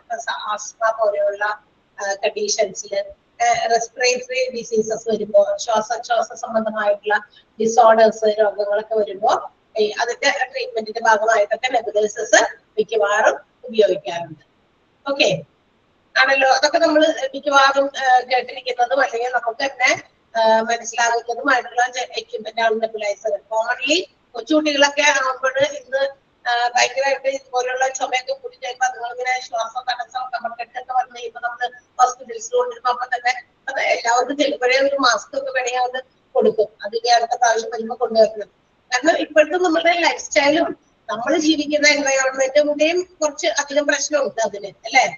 നമ്മുടെ എൻവയോൺമെന്റൽ പൊല്യൂഷൻസ് ഒക്കെ ഒരു പരിധി വരെ അതിന് കാരണങ്ങളാണ്. അപ്പൊ നമ്മള് എന്താ പറയാ, ശ്വസിക്കുന്ന പുക അല്ലെങ്കിൽ പൊടിപടലങ്ങള്, അതൊക്കെ നമ്മളുടെ ഇത്തരം ലങ്സിലേക്കുള്ള ഇതൊക്കെ ചെന്നിട്ട് അതിന്റെ പ്രശ്നങ്ങളിലേക്ക് വരുമ്പോഴാണ് നെബുലൈസിംഗ് ഒക്കെ പോലെയുള്ള കാര്യങ്ങളിലേക്ക് പോകേണ്ടി വരും. പണ്ട് ഈ പറഞ്ഞ കുട്ടികളൊക്കെ ഉണ്ടായിരുന്നു, പക്ഷെ ഇത്രയധികം പൊല്യൂഷൻസ് ഉണ്ടായിരുന്നില്ല. അതുകൊണ്ട് ഇത്രയധികം ഈ ശ്വാസ സംബന്ധമായിട്ടുള്ള അസുഖങ്ങൾ അധികം ഉണ്ടായിട്ടുണ്ടാവില്ല.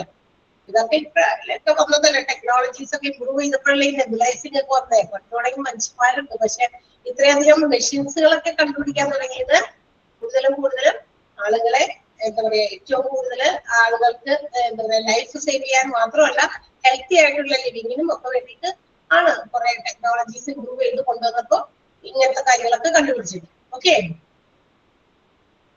ക്ലിയർ ആയോ? യെസ്. ACLS ഒക്കെ ഒന്ന് അവിടെ എഴുതി വെക്കണേ നിങ്ങള്. അഡ്വാൻസ്ഡ് കാർഡിയാക് ലൈഫ് സപ്പോർട്ട്, അതാണ് അതിന്റെ ഫുൾ ഫോം. അത് എഴുതി വെച്ചേക്ക്, അല്ലെങ്കിൽ നിങ്ങൾ പിന്നീട് മറന്നു പോകും.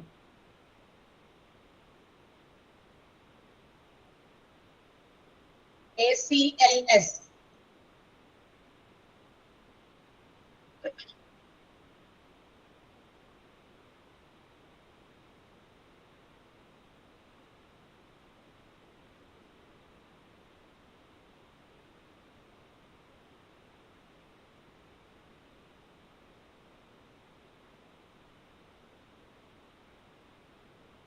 ആസ്തമ പറയാം. Advanced cardiac life support. Advanced cardiac life support.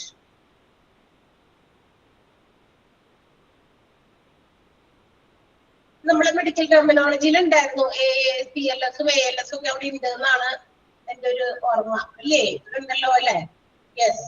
Okay, nebuliser ഒന്ന് വായിച്ചു നോക്കിയേ നിങ്ങള്. നെബുലൈസർ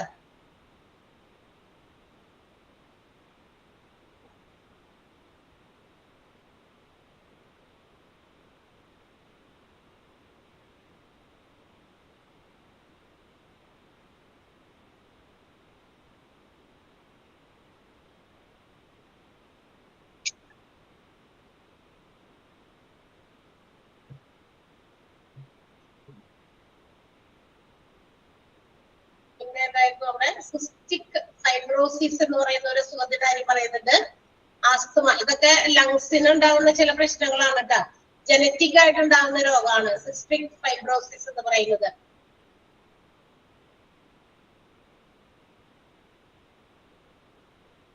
ലങ് ഡിസീസ് ആണെന്ന് എഴുതി വെച്ചാൽ മതി കേട്ടോ. അത് സിസ്റ്റിക് ഫൈബ്രോസിസ് ലങ് ഡിസീസ് ആണ്. ആസ്തമ, ആസ്മ തന്നെ മലയാളത്തിലോ എന്തൊക്കെയാ പറയാ. പിന്നെ COPD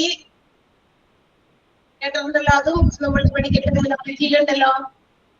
chronic obstructive pulmonary disease. Yes, അത് കറക്റ്റ് ആണ്.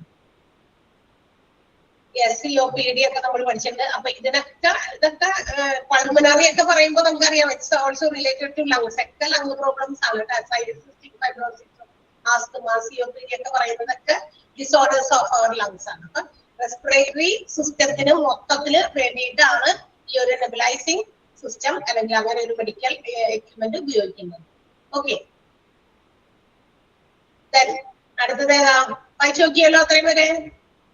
അടുത്തത് സ്റ്റീം ഇൻഹെയിലർ ആണ്. സ്റ്റീം ഇൻഹെയിലർ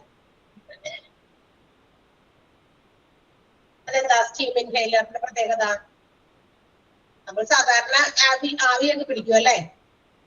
ഇൻഹലേഷൻ തെറാപ്പീസ് ഒക്കെ നമ്മൾ ഉപയോഗിക്കും. അതും ഇതുപോലെ തന്നെ റെസ്പിറേറ്ററി പ്രോബ്ലംസിന് വേണ്ടിയിട്ടാണ് ആവി പിടിക്കുക. നമ്മുടെ വീടുകളിലൊക്കെ ആണെങ്കിൽ അതിൻ്റെതായ ഇൻഹെയിലിംഗ് മെഷീൻസ് ഒക്കെ വാങ്ങിച്ചിട്ട് ഇലക്ട്രോണിക്കലായിട്ട് കുത്തി ചെയ്യുന്നവരുണ്ട്, അല്ലെങ്കിൽ വേറെ രീതിയിൽ പാരമ്പര്യമായ രീതിയിൽ ട്രഡീഷണൽ വേ ഓഫ് ഇൻഹെയിലിംഗ് ഇതുപോലെയുള്ള സ്റ്റീം എടുത്തിട്ട് ചെയ്യുന്നവരുണ്ട്. ആവി പിടിക്കുക എന്നൊക്കെ പറയും അല്ലെ? റെസ്പിറേറ്ററി പ്രോബ്ലംസിന് തന്നെയാണ്, വിച്ച് ഇസ് കോംപ്ലിക്കേറ്റഡ്. നമ്മളുടെ എന്താ പറയാ ചൂട് ഒക്കെ ജനറേറ്റ് ചെയ്യാനും അതുപോലെ തന്നെ ഒരു മോയിസ്റ്റ് ഈർപ്പൊക്കെ നമ്മള് എന്താ പറയാ ഈ എയർ പാസ് ചെയ്യുന്നതോടൊപ്പം ഒരു ഈർപ്പം കൂടി അകത്തോട്ട് ചെല്ലാൻ പറ്റില്ല, അല്ലെങ്കിൽ ഡ്രൈ ആയിട്ടിരിക്കുമല്ലോ. ആ ഒരു പ്രോസസിങ് ഓഫ് ഇൻഹലേഷനെയാണ് നമ്മള് സ്റ്റീം ഇൻഹലേഷൻ എന്ന് വിളിക്കുക കേട്ടോ. അപ്പൊ ആ വെള്ളത്തിൽ നിന്ന് എന്ത് കിട്ടും നമുക്ക്? ആ മോയിസ്ചറും കിട്ടും, അതുപോലെ ആ വാംനെസ്, ആ ചൂട് കിട്ടും. ഈ രണ്ടിനും കൂടി വേണ്ടിയിട്ടാണ്. മനസ്സിലായ? അതാണ് സ്റ്റീം ഇൻഹെയിലറിന്റെ പ്രത്യേകത. നമ്മുടെ മറ്റേ നെബുലൈസറിനേക്കാൾ ഇതിന് വ്യത്യസ്തമാണ്. നെബുലൈസറിൽ ഓൾറെഡി മെഡിക്കേഷൻസ് ഉപയോഗിക്കും. ഓക്കെ, ഇത് ഒരു തെറാപ്പി ഒരു രീതിയാണ്, നാച്ചുറൽ ആയിട്ടുള്ള ഒരു എന്താ പറയാ നമ്മൾ സാധാരണ ചെയ്യുന്ന ഒരു ആവി പിടിക്കുന്ന കാര്യങ്ങൾ തന്നെയാണ്. ഒരു മോസ്റ്റ് കോമൺ ആയിട്ടുള്ള ഒരു ഇൻഹെയിലിംഗ് തെറാപ്പി രീതി കൂടിയാണ് സ്റ്റീം ഇൻഹെയിലർ എന്ന് പറയുന്നത്. ഓക്കെ, മനസ്സിലായോ? സാധാരണ മനുഷ്യര് നമ്മളെല്ലാവരും ചെയ്യുന്നതൊക്കെ തന്നെ നമ്മുടെ വീടുകളിലൊക്കെ, എല്ലാവരുടെയും വീടുകളിലൊക്കെ ഈ സ്റ്റീം ഇൻഹെയിലർ ഉണ്ടായിരിക്കും അല്ലെ. അറ്റ്ലീസ്റ്റ് നമ്മുടെ വീടുകളിലെ കുട്ടികൾക്കൊക്കെ ചുമ, തൊണ്ടവേദന എന്നൊക്കെ പറയുമ്പോൾ നമ്മൾ വേഗം തന്നെ ഉപയോഗിക്കുന്നത്. അതുപോലെ തന്നെ ചില ആളുകള് എന്താ പറയാ നമ്മുടെ ഫേസിലൊക്കെ കൂടുതൽ പ്രശ്നമൊക്കെ വേണമെന്ന് ചെയ്യാൻ പറ്റുന്ന ആളുകള് അവരും ഇതുപോലെ തന്നെ സ്റ്റീം വന്നിട്ട് മുഖത്തൊക്കെ ആവി പിടിക്കാനായിട്ട് ഉപയോഗിക്കും. തലവേദനയൊക്കെ വരുമ്പോ അതെല്ലാം മുഖമൊക്കെ ഒന്ന് ഫ്രഷ് ആക്കാൻ അല്ലെ, മുഖത്തിന്റെ പോൾസ് ഒക്കെ അടയ്ക്കാനൊക്കെ വേണ്ടിയിട്ടൊക്കെ ചെറിയ സ്റ്റീം ഒക്കെ കൊടുത്തിട്ട് ചെയ്യാറുണ്ട് അല്ലെ. അതിനൊക്കെ വേണ്ടിയിട്ടാണ് നമ്മുടെ ബ്യൂട്ടി പാർലറുകാര് ഈ സാധനം ഉപയോഗിക്കുന്നുണ്ട്, സ്റ്റീം ഇൻഹെയിലർ. അത് എന്ന് പറയുന്നത് എന്താ പറയാ സ്റ്റീം തന്നെയാണ്. അത് ഇതുപോലെ തന്നെ അവര് മോയിസ്ചറും ഇത് കിട്ടാൻ വേണ്ടിയിട്ട് ഉപയോഗിക്കുന്നത്. ഇവിടെ മൂക്കിലേക്ക് നമ്മൾ വലിക്കുമ്പോൾ റെസ്പിറേറ്ററി പ്രോബ്ലംസിന് വേണ്ടിയിട്ടും ഇതേമാതിരി നമ്മൾ ഒരു ട്രഡീഷണൽ രീതി നാച്ചുറൽ സ്റ്റീം ഇൻഹലേഷൻ തെറാപ്പി ചെയ്യുന്നുണ്ട്. ഓക്കെ, യെസ്, അത്രയുള്ളൂ അത്. Next one, echo. എക്കോ കേട്ടിട്ടുണ്ടോ? ഇനി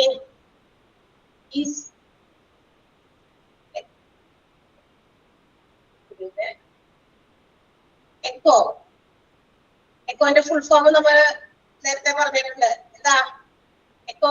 കാർഡിയോഗ്രാഫി, അതും കാർഡിയാക് അൾട്രാസൗണ്ട് എന്ന് വേണമെങ്കിലും പറയാം. ഡയഗ്നോസ്റ്റിക് കാർഡിയാക് അൾട്രാസൗണ്ട് അതിന് വേണ്ടിയിട്ട് ഉപയോഗിക്കുന്ന ആ ഒരു ടെസ്റ്റ് ആണ് കേട്ടോ. ഹാർട്ടുമായിട്ട് ബന്ധപ്പെട്ടിട്ടുള്ള ഒരു സൗണ്ട് എന്താ പറയാ ശരീരത്തിലേക്ക് കടത്തിവിട്ടിട്ട് നമ്മുടെ ഹാർട്ടിൻ്റെതായിട്ടുള്ള ചില പ്രശ്നങ്ങളെയൊക്കെ കണ്ടുപിടിക്കാനുള്ള ഒരു രീതിയാണ്. ആ ഒരു മെഡിക്കൽ രീതി, ടെസ്റ്റിംഗ് രീതി, അതിനെയാണ് നമ്മൾ എക്കോ എന്ന് വിളിക്കുക. ഹാർട്ടിലെ പ്രോബ്ലംസ് മനസ്സിലാക്കാൻ എന്ത് ചെയ്യുന്നു? സൗണ്ട്, അൾട്രാസൗണ്ട് ആണ് കയറ്റിവിടുന്നത് ശരീരത്തിലേക്ക്. ആ സൗണ്ട്, അതിന്റെ ആ സൗണ്ടിന്റെ വേവ്സ് എന്ത് ചെയ്യുന്നു? നമ്മുടെ ഹാർട്ടിലേക്ക് എത്തുമ്പോൾ, ഹാർട്ട് ചേമ്പേഴ്സിലൊക്കെ ചെന്നെത്തുമ്പോൾ it will display a picture. നമ്മുടെ ആ ഹാർട്ടിൻ്റെതായ ഒരു പിക്ചർ സ്ക്രീനിൽ തെളിയിപ്പിക്കും. എവിടെ? മോണിറ്ററിൽ, കമ്പ്യൂട്ടറുമായിട്ട് കണക്ട് ചെയ്തിട്ടാണ്. അപ്പൊ അതിനകത്ത് നമുക്ക് കാണാൻ പറ്റും നമ്മുടെ ഹാർട്ടിന്റെ ചേമ്പർ, വാൽവുകള്, പിന്നെ ഹാർട്ട് ഭിത്തി, ഇതെല്ലാം കൃത്യമായിട്ട് ലൊക്കേറ്റ് ചെയ്യാനും അവിടെയൊക്കെ എന്തെങ്കിലും പ്രശ്നങ്ങൾ ഉണ്ടെന്ന് ഡോക്ടേഴ്സിനെ എളുപ്പമെന്ന് കണ്ടുപിടിക്കാൻ പറ്റും. അതുപോലെ തന്നെ ബ്ലഡ് വെസൽസ്, നമ്മുടെ ആർട്ടറീസ് അല്ലെ, ധമനികള്, വെയിനുകള്, അതൊക്കെ നമ്മുടെ സ്കിന്നോട് അറ്റാച്ച് ചെയ്തിരിക്കുന്ന എല്ലാം, ഇതെല്ലാം കണ്ടുപിടിക്കാനായിട്ടാണ് നമ്മുടെ ECG ഉപയോഗിക്കുക. And it uses ultrasound for it purpose. ആ ഒരു പർപ്പസിന് വേണ്ടി അവർ ഉപയോഗിക്കുന്നത് അൾട്രാസൗണ്ട് ആണ്. ആ സൗണ്ട് അങ്ങോട്ട് കയറി പോകുമ്പോൾ അതിന്റെ വേവ്സ്, അതിന്റെ ആ അലകൾ ഇങ്ങനെ വന്ന് ഹാർട്ടിൽ തട്ടിയിട്ട് ഹാർട്ടിന്റെ വാൾസ്, അതുപോലെ തന്നെ നമ്മുടെ ആർട്ടറീസും മറ്റു ബ്ലഡ് വെസൽസും ഒക്കെ നമുക്ക് കാണാനും അതിന് സ്കിന്നിനോട് അറ്റാച്ച് ചെയ്തിരിക്കുന്ന കാര്യങ്ങൾ മനസ്സിലാക്കാൻ വേണ്ടിയിട്ടാണ് കേട്ടോ. ഇതിനു വേണ്ടിയിട്ട് ഒരു പ്രോബ്, ഒരു ചെറിയ എന്താ പറയാ പ്രോബ് എന്ന് പറഞ്ഞാൽ ചെറുത്, വളരെ ചെറിയതായിരിക്കും. ഇത് നമ്മുടെ അകത്തേക്ക് കടത്തിവിടും, ചെസ്റ്റിന്റെ ആ ഭാഗത്തേക്ക് ഇൻഡ്യൂസ് ചെയ്തിട്ടാണ് ഈ സംഭവം എന്ത് ചെയ്യുന്നത്? നമ്മുടെ ഇവിടെ പുറത്തേക്ക് മോണിറ്ററിൽ വിസിബിൾ ആകുന്ന രീതിയിൽ കാണിക്കുന്നത്. പ്രോബ് പോലെ എന്ന് വെച്ചാൽ ഇതിന്റെ ആ ഒരു ടിപ്പിൽ എന്തെങ്കിലും ഒരു സംഭവം ഉണ്ടായിരിക്കും. സ്പെഷ്യലി ഡിസൈൻ ചെയ്തിരിക്കുന്ന ക്യാമറാസോ ഒക്കെ ഉണ്ട്, ഇങ്ങനെ ഡോക്ടേഴ്സിനൊക്കെ ഉപയോഗിക്കാൻ പറ്റും. അപ്പൊ അങ്ങനെ അകത്തേക്ക് ഇതാക്കുമ്പോൾ എന്ത് ചെയ്യുന്നു? അവിടെ ഉള്ളിലുള്ള ഭാഗങ്ങളൊക്കെ കറക്റ്റായിട്ട് വ്യൂ ചെയ്യാനൊക്കെ പറ്റും. എന്തെങ്കിലും രോഗങ്ങൾ ഉണ്ടെങ്കിൽ, എന്തെങ്കിലും ബ്ലോക്കുകൾ ഉണ്ടെങ്കിൽ, അങ്ങനെയൊക്കെ. അതിനാണല്ലോ നമ്മളിപ്പോ നെഞ്ചുവേദനയൊക്കെ വരുമ്പോൾ ചില ആളുകളോട് എക്കോയും ECG ഒക്കെ എടുക്കാൻ പറയാം. ആദ്യം ECG പറയും, അത് കഴിഞ്ഞിട്ടാണ് എക്കോ എടുക്കാൻ പറയാം കേട്ടോ. അപ്പൊ ECGയിൽ എന്തെങ്കിലും അബ്നോർമാലിറ്റി കാണുമ്പോൾ ഒരു എക്കോ കൂടി എടുക്കാൻ പറയും. അപ്പൊ എക്കോ എടുക്കുമ്പോൾ ബ്ലോക്ക്. അപ്പൊ ഹാർട്ടില് ECG എടുക്കുമ്പോൾ എന്തെങ്കിലും ബ്ലോക്കുകളൊക്കെ ഉണ്ടോന്ന് പെട്ടെന്ന് പറ്റില്ല കാണാനായിട്ട്. അപ്പൊ ECGയിൽ ആ ഹാർട്ടിന്റെ വേരിയേഷൻസ് ഒക്കെ കാണാൻ പറ്റുള്ളൂ. പക്ഷെ എക്കോ കൂടി എടുക്കുമ്പോൾ അങ്ങനെ ഉണ്ടെങ്കിൽ മനസ്സിലാക്കാൻ പറ്റും, എവിടെയെങ്കിലും ബ്ലോക്കുകളൊക്കെ ഉണ്ടെങ്കിൽ അറിയാൻ പറ്റും. അപ്പൊ അതിന് ആ പ്രോബാണ് ഉപയോഗിക്കുക. മനസ്സിലായോ? മനസ്സിലായോ? വായിച്ചു നോക്കിയത് ECG ഡിസ്പ്ലേ ചെയ്യുന്ന പ്രസന്റ് ചെയ്യുന്ന നോട്ട് കാണാനില്ലേ നിങ്ങള്? കാണണ്ടോ? കാണാൻ പറയുന്നുണ്ടാ? ആ കാണുന്നു.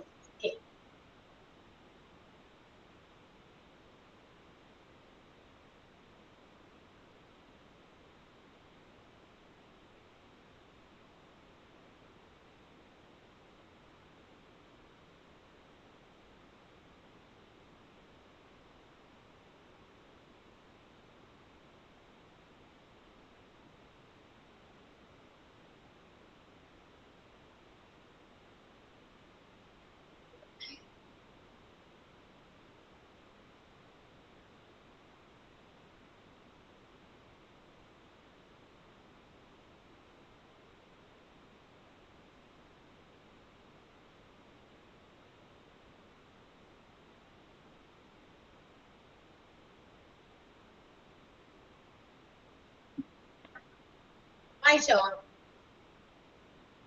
ഓക്കെ അല്ലേ?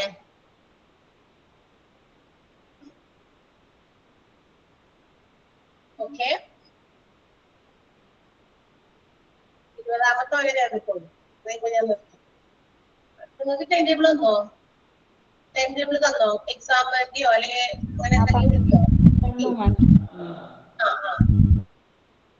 കിട്ടിയിട്ടുണ്ട്. എന്നാണ് എക്സാം തുടങ്ങുന്നത്? 11-ാം തീയതി അടുത്ത മാസം 3rd-ഉം 4th മൊഡ്യൂളും. ഓഗസ്റ്റ് 13th അല്ല 11th 11-ന് 11-ാം തീയതി മാം. 11 ഓക്കെ. ഓഗസ്റ്റ് 11 പഠിച്ചൊക്കെ തുടങ്ങിക്കൊണ്ടാ എല്ലാം കൂടി ചേർന്നിട്ട് പഠിക്കാൻ തുടങ്ങാന്ന് വിചാരിക്കണ്ട. പഠിച്ചങ്ങോട്ട് തുടങ്ങി. 11-ാം തീയതിയാണ്. ഓക്കെ. അപ്പൊ നിങ്ങൾ പഠിച്ചു തുടങ്ങിക്കോ. മൊത്തത്തില് നമ്മള് എന്താ പറയാ ഒരു 3-4 മൊഡ്യൂള് മാത്രം തീരുമ്പോ ഒരു എക്സാം ഉണ്ടായിരിക്കും. പിന്നെ ഓരോന്ന് 1 by 1 ആണ്. അപ്പൊ കുറച്ചും കൂടി നിങ്ങൾക്ക് ആ 3-4 മൊഡ്യൂള് എക്സാം കഴിയുമ്പോ പിന്നെ കുറച്ചും കൂടി നിങ്ങൾക്ക് ഓൾറെഡി അവിടെ പഠിച്ചു. നേരത്തെ നിങ്ങൾക്ക് എക്സാം കഴിഞ്ഞപ്പോ കുറച്ച് പഠിച്ചു വെച്ചിട്ടുണ്ടായിരുന്നല്ലോ. അപ്പൊ പിന്നെ ഫസ്റ്റും സെക്കൻഡും ഓരോന്നും കുറേശ്ശെ പഠിക്കാൻ ലോഡില്ല. അതിന് നമ്മൾ കുറച്ചുകൂടി ഈസി ആക്കാൻ വേണ്ടിയിട്ടാണ് 4 പേപ്പേഴ്സ് ആയിട്ടുള്ള പരീക്ഷകളാണല്ലോ. അപ്പൊ അത് കുറച്ചുകൂടി എളുപ്പമായിരിക്കും. അപ്പൊ ചാപ്റ്റേഴ്സിന്റെ എണ്ണം കുറയുമ്പോൾ നിങ്ങൾക്ക് കൂടുതൽ കോൺസെൻട്രേറ്റ് ചെയ്ത് പഠിക്കാൻ പറ്റും. ആ രീതിയിലും പഠിച്ചു വയ്ക്കാം. ഓക്കെ. യെസ്. അപ്പൊ നമുക്ക് ഇനി അടുത്തതിലേക്ക് കടക്കാം. EEG ആണ്. EEG കേട്ടോ. അവര് പറഞ്ഞ് കുറെ മെഷീൻസ് ആയാലും പറഞ്ഞു വരണ്ടേ. അപ്പൊ കുറെ നേരം പറയുമ്പോ എന്തോ ഒരു പോലെ തോന്നുന്നു. അതുകൊണ്ടാണ് ഞാൻ ഇടയ്ക്ക് അങ്ങനെയൊക്കെ ചോദിച്ചത്. നിങ്ങൾ എല്ലാവരും ഇടയ്ക്കിടെ പോകുന്നല്ല അല്ലേ? പഠിക്കാൻ ഇവിടെ എല്ലാവരും ഉണ്ടല്ലോ അല്ലെ? EEG ആണ് അടുത്തത്. EEG എന്തിനാണ്? EEG എന്ന് പറയുന്നത് to find out the electrical functioning of our brain.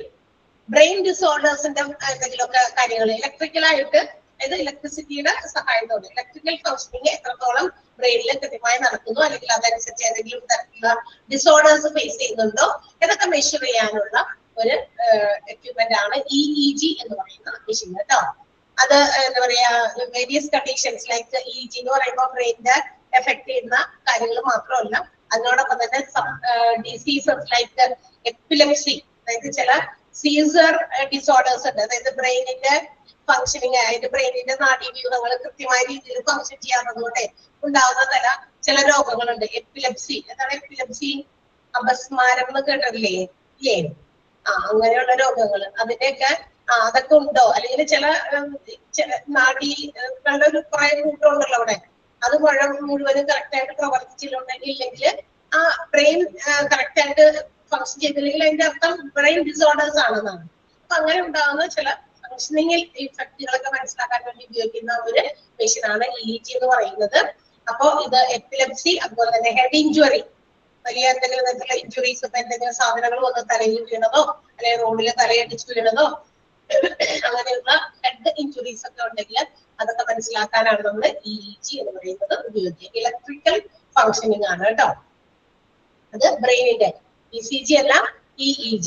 ECG നമ്മൾ നേരത്തെ പറഞ്ഞു ചെസ്റ്റിന്റെ ആണ്. ചെസ്റ്റിന്റെ നമ്മുടെ ഹാർട്ടിന്റെ ബ്ലഡ് വെസൽസിന്റെ ഒക്കെ കാര്യങ്ങളൊക്കെ ഡിസോർഡർ ആണെങ്കിൽ അത് കണ്ടുപിടിക്കാനുള്ളത്. EEG എന്നല്ല, ബ്രെയിനിന്റെ ഫംഗ്ഷനിങ്ങുമായി ബന്ധപ്പെട്ട് ബ്രെയിൻ ഡിസോർഡേഴ്സ് കണ്ടുപിടിക്കാനുള്ളതാണ്. ഓക്കെ, രണ്ട് തമ്മിൽ ക്ലാഷ് ആകരുത്. ECG and EEG. എക്യുപ്മെന്റ് ഒക്കെ എല്ലാം പഠിക്കണം നമ്മള്. കാരണം എക്യുപ്മെന്റ് എന്താണെന്നും അത് എന്തിനാ ഉപയോഗിക്കുന്നതെന്ന് മാത്രമേ ഇവിടെ കണക്ട് ചെയ്യാനുള്ളൂ നമുക്ക്. ഓരോ എക്യുപ്മെന്റ് അത് ഓരോന്നും എന്തിനും ഉപയോഗിക്കുന്നു. കാരണം അപ്പോഴാണ് നമുക്ക് എക്സാംസിനും എളുപ്പമാണ്. കാരണം ഇനി നമുക്ക് ഇവിടെ അണ്ടർലൈൻ ചെയ്യേണ്ട കാര്യമില്ല. ബിക്കോസ് എല്ലാ എക്യുപ്മെന്റും നമ്മൾ അറിഞ്ഞിരിക്കണം. അപ്പൊ അറിഞ്ഞിരുന്നാലാണ് പെട്ടെന്ന് പെട്ടെന്ന് നമുക്ക് എന്താ പറയാ കാര്യങ്ങളൊക്കെ ഹോസ്പിറ്റൽസിൽ ഡീൽ ചെയ്യാൻ പറ്റുള്ളൂ, മാനേജ് ചെയ്യാൻ പറ്റുള്ളൂ. ഓക്കെ, മനസ്സിലായോ? EEG മനസ്സിലായല്ലോ. ബ്രെയിൻ ഡിസോർഡർ ആണ് EEG. ഓക്കെ, അടുത്തത് എന്താ? ഒഫ്താൽമോസ്കോപ്പ് ആണ്. അതെന്തായിരിക്കും? Ophthalmology is related to ophthalmology department എന്തുമായി റിലേറ്റ് ചെയ്തതാണ്? ഏതാ? ഒഫ്താൽമോളജി കണ്ണ്. ഐ പ്രോബ്ലംസിന് വേണ്ടിയിട്ടുള്ള ഒരു ഡിപ്പാർട്ട്മെന്റ് ആണ് ophthalmology. So the equipment which is used in ophthalmology is called ophthalmoscope. അപ്പൊ തീർച്ചയായിട്ടും കണ്ണിന്റെ പ്രശ്നങ്ങള്, കണ്ണിന്റെ ഫങ്ഷനിങ് ഒക്കെ ടെസ്റ്റ് ചെയ്യാനും കണ്ണിന്റെ സ്ട്രക്ചർ മനസ്സിലാക്കാനും ഒക്കെ ഉപയോഗിക്കുന്ന ഒരു മെഷീൻ അല്ലെങ്കിൽ എക്യുപ്മെന്റ് അതിനെയാണ് നമ്മൾ ഒഫ്താൽമോസ്കോപ്പ് അല്ലെങ്കിൽ ഫണ്ടോസ്കോപ്പ് എന്ന് പറയും കേട്ടോ.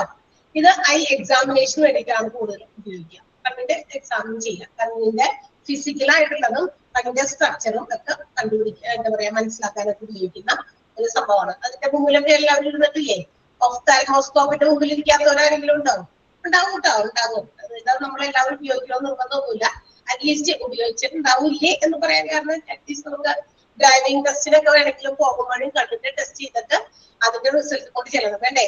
ഐ ടെസ്റ്റ് ചെയ്തിട്ടല്ലേ നമുക്ക് ഡ്രൈവിംഗ് ടെസ്റ്റിന് ഇത് തരാ. അതുകൊണ്ടാണ് ഞാൻ അങ്ങനെ ചോദിച്ചേട്ടാ. അല്ലാണ്ട് എല്ലാവരും കണ്ണിന് അസുഖമുള്ളവരാണ്, കണ്ണ് കാണാൻ പാടില്ലാത്തവർക്ക് നമ്മൾ ഉദ്ദേശിച്ചിട്ടല്ല. നമ്മൾ അറ്റ്ലീസ്റ്റ് നമുക്ക് ഡ്രൈവിംഗ് ടെസ്റ്റിന് പോകുമ്പോൾ നമുക്ക് വേണ്ടതാണ് പ്രൊഡ്യൂസ് ചെയ്യണതോടെ അത് കണ്ണ് ടെസ്റ്റ് ചെയ്തതിന്റെ റിസൾട്ട് ആ ഒരു സംഭവം കൃത്യമായിട്ട് ഫോട്ടോ ഒക്കെ പതിച്ചുകൊണ്ട് കൊടുക്കണം. അതേപോലെ സമ്മതിക്കില്ല. അപ്പൊ അതിനെങ്കിലും വേണ്ടി നമ്മൾ പോയിട്ടുണ്ടാവും അല്ലെ? ഇങ്ങനെ മുമ്പിലേക്ക് ഇരുന്നിട്ട് നമ്മളെ കൊണ്ട് ഇവിടെ എടുത്ത് നമ്മുടെ ഈ സാധനം അല്ലെ എന്നിവിടെ വെച്ചിട്ട് ചിന്ന് ഇവിടെ വെച്ചിട്ട് നമ്മളിവിടെ ഇങ്ങനെ നോക്കാനൊക്കെ പറയും. അപ്പൊ കണ്ണ് ടെസ്റ്റ് ചെയ്യുന്നതാണ് ഐ എക്സാമിനേഷന് വേണ്ടിയിട്ട് ഉപയോഗിക്കുന്നതാണ്. അതറിഞ്ഞാൽ മതി എന്തിന് ഏത് എക്യുപ്മെന്റ്, എന്തിനാണ് ഏത് എക്യുപ്മെന്റ് ഉപയോഗിക്കുന്നു എന്ന് അങ്ങനെ കണക്ട് ചെയ്ത് പഠിക്കാം. ക്ലിയർ ആയോ? യെസ്.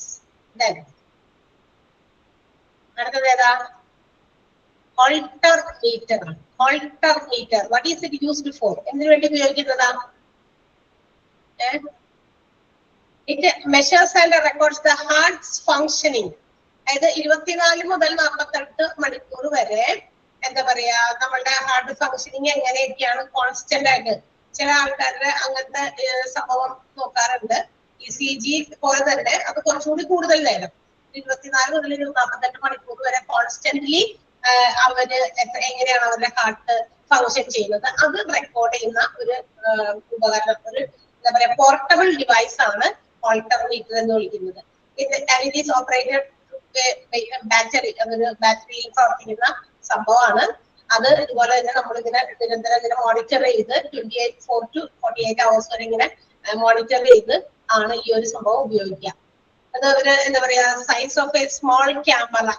ഈ ഒരു ഇൻസ്ട്രുമെന്റ് ഒരു ചെറിയ ക്യാമറയുടെ അത്രയും ഉണ്ടാകുള്ളൂ. അതുപോലെ തന്നെ അതിനകത്ത് കുറെ എന്താ പറയാ കുറെ വയേഴ്സ് ഒക്കെ നമ്മുടെ സ്കിന്നിൽ ഇങ്ങനെ ഫിക്സ് ചെയ്ത് വെച്ചിട്ട് എന്താ പറയാ കുറച്ച് ചെറിയ സൈസിലുള്ള ഇലക്ട്രോണുകളാണ് അതിനകത്തുള്ളത്. കൂടുതൽ ഇലക്ട്രോണുകൾ ഘടിപ്പിച്ച വയേഴ്സ് ആയിരിക്കും നമ്മുടെ ശരീരത്തിൽ ഇങ്ങനെ വെച്ചിട്ട് അത് മെഷർ ചെയ്യുന്നത്, മോണിറ്റർ ചെയ്യുന്നത്. ഓക്കെ, അപ്പൊ അതിനു വേണ്ടിയിട്ട് ഉപയോഗിക്കുന്നതാണ്. എന്തായാലും ഹാർട്ടിന്റെ ഫങ്ഷനിങ് മെഷർ ചെയ്യാനും റെക്കോർഡ് ചെയ്യാനും എങ്ങനെ കോൺസ്റ്റന്റ്ലി ഫോർ സം അവേഴ്സ്, അതായത് 24 to 48 അവേഴ്സ് ലോങ്ങർ, അത് കുറച്ച് കൂടുതൽ നേരം നമുക്ക് മോണിറ്റർ ചെയ്യാൻ വേണ്ടിയിട്ടുള്ളതാണ് കേട്ടാ. മനസ്സിലായോ? ECG ഒക്കെ കുറച്ച് നേരത്തേക്കുള്ളൂ, കുറച്ച് സമയം കൊണ്ട് ഒരു 10 മിനിറ്റ് കൊണ്ടൊക്കെ അവര് എടുത്തു തരുന്നതാണ്. ഇതങ്ങനെയല്ല, കുറച്ചധികം നമുക്ക് സമയം ചിലപ്പോൾ ഹാർട്ട് ഫങ്ഷനിങ് ഒക്കെ പെട്ടെന്ന് മനസ്സിലാവില്ല. വേരിയേഷൻസ് എപ്പോഴെങ്കിലും വരുന്നുണ്ടോ എന്നറിയാൻ വേണ്ടി കുറച്ച് കൂടുതൽ നേരം ചിലപ്പോൾ ഒരു ദിവസമൊക്കെ അവിടെ അഡ്മിറ്റ് ചെയ്തിട്ടൊക്കെ എടുക്കുന്നതാണ് ഹോൾട്ടർ മീറ്റർ എന്ന് പറയുന്നത്. ക്ലിയർ ആയോ?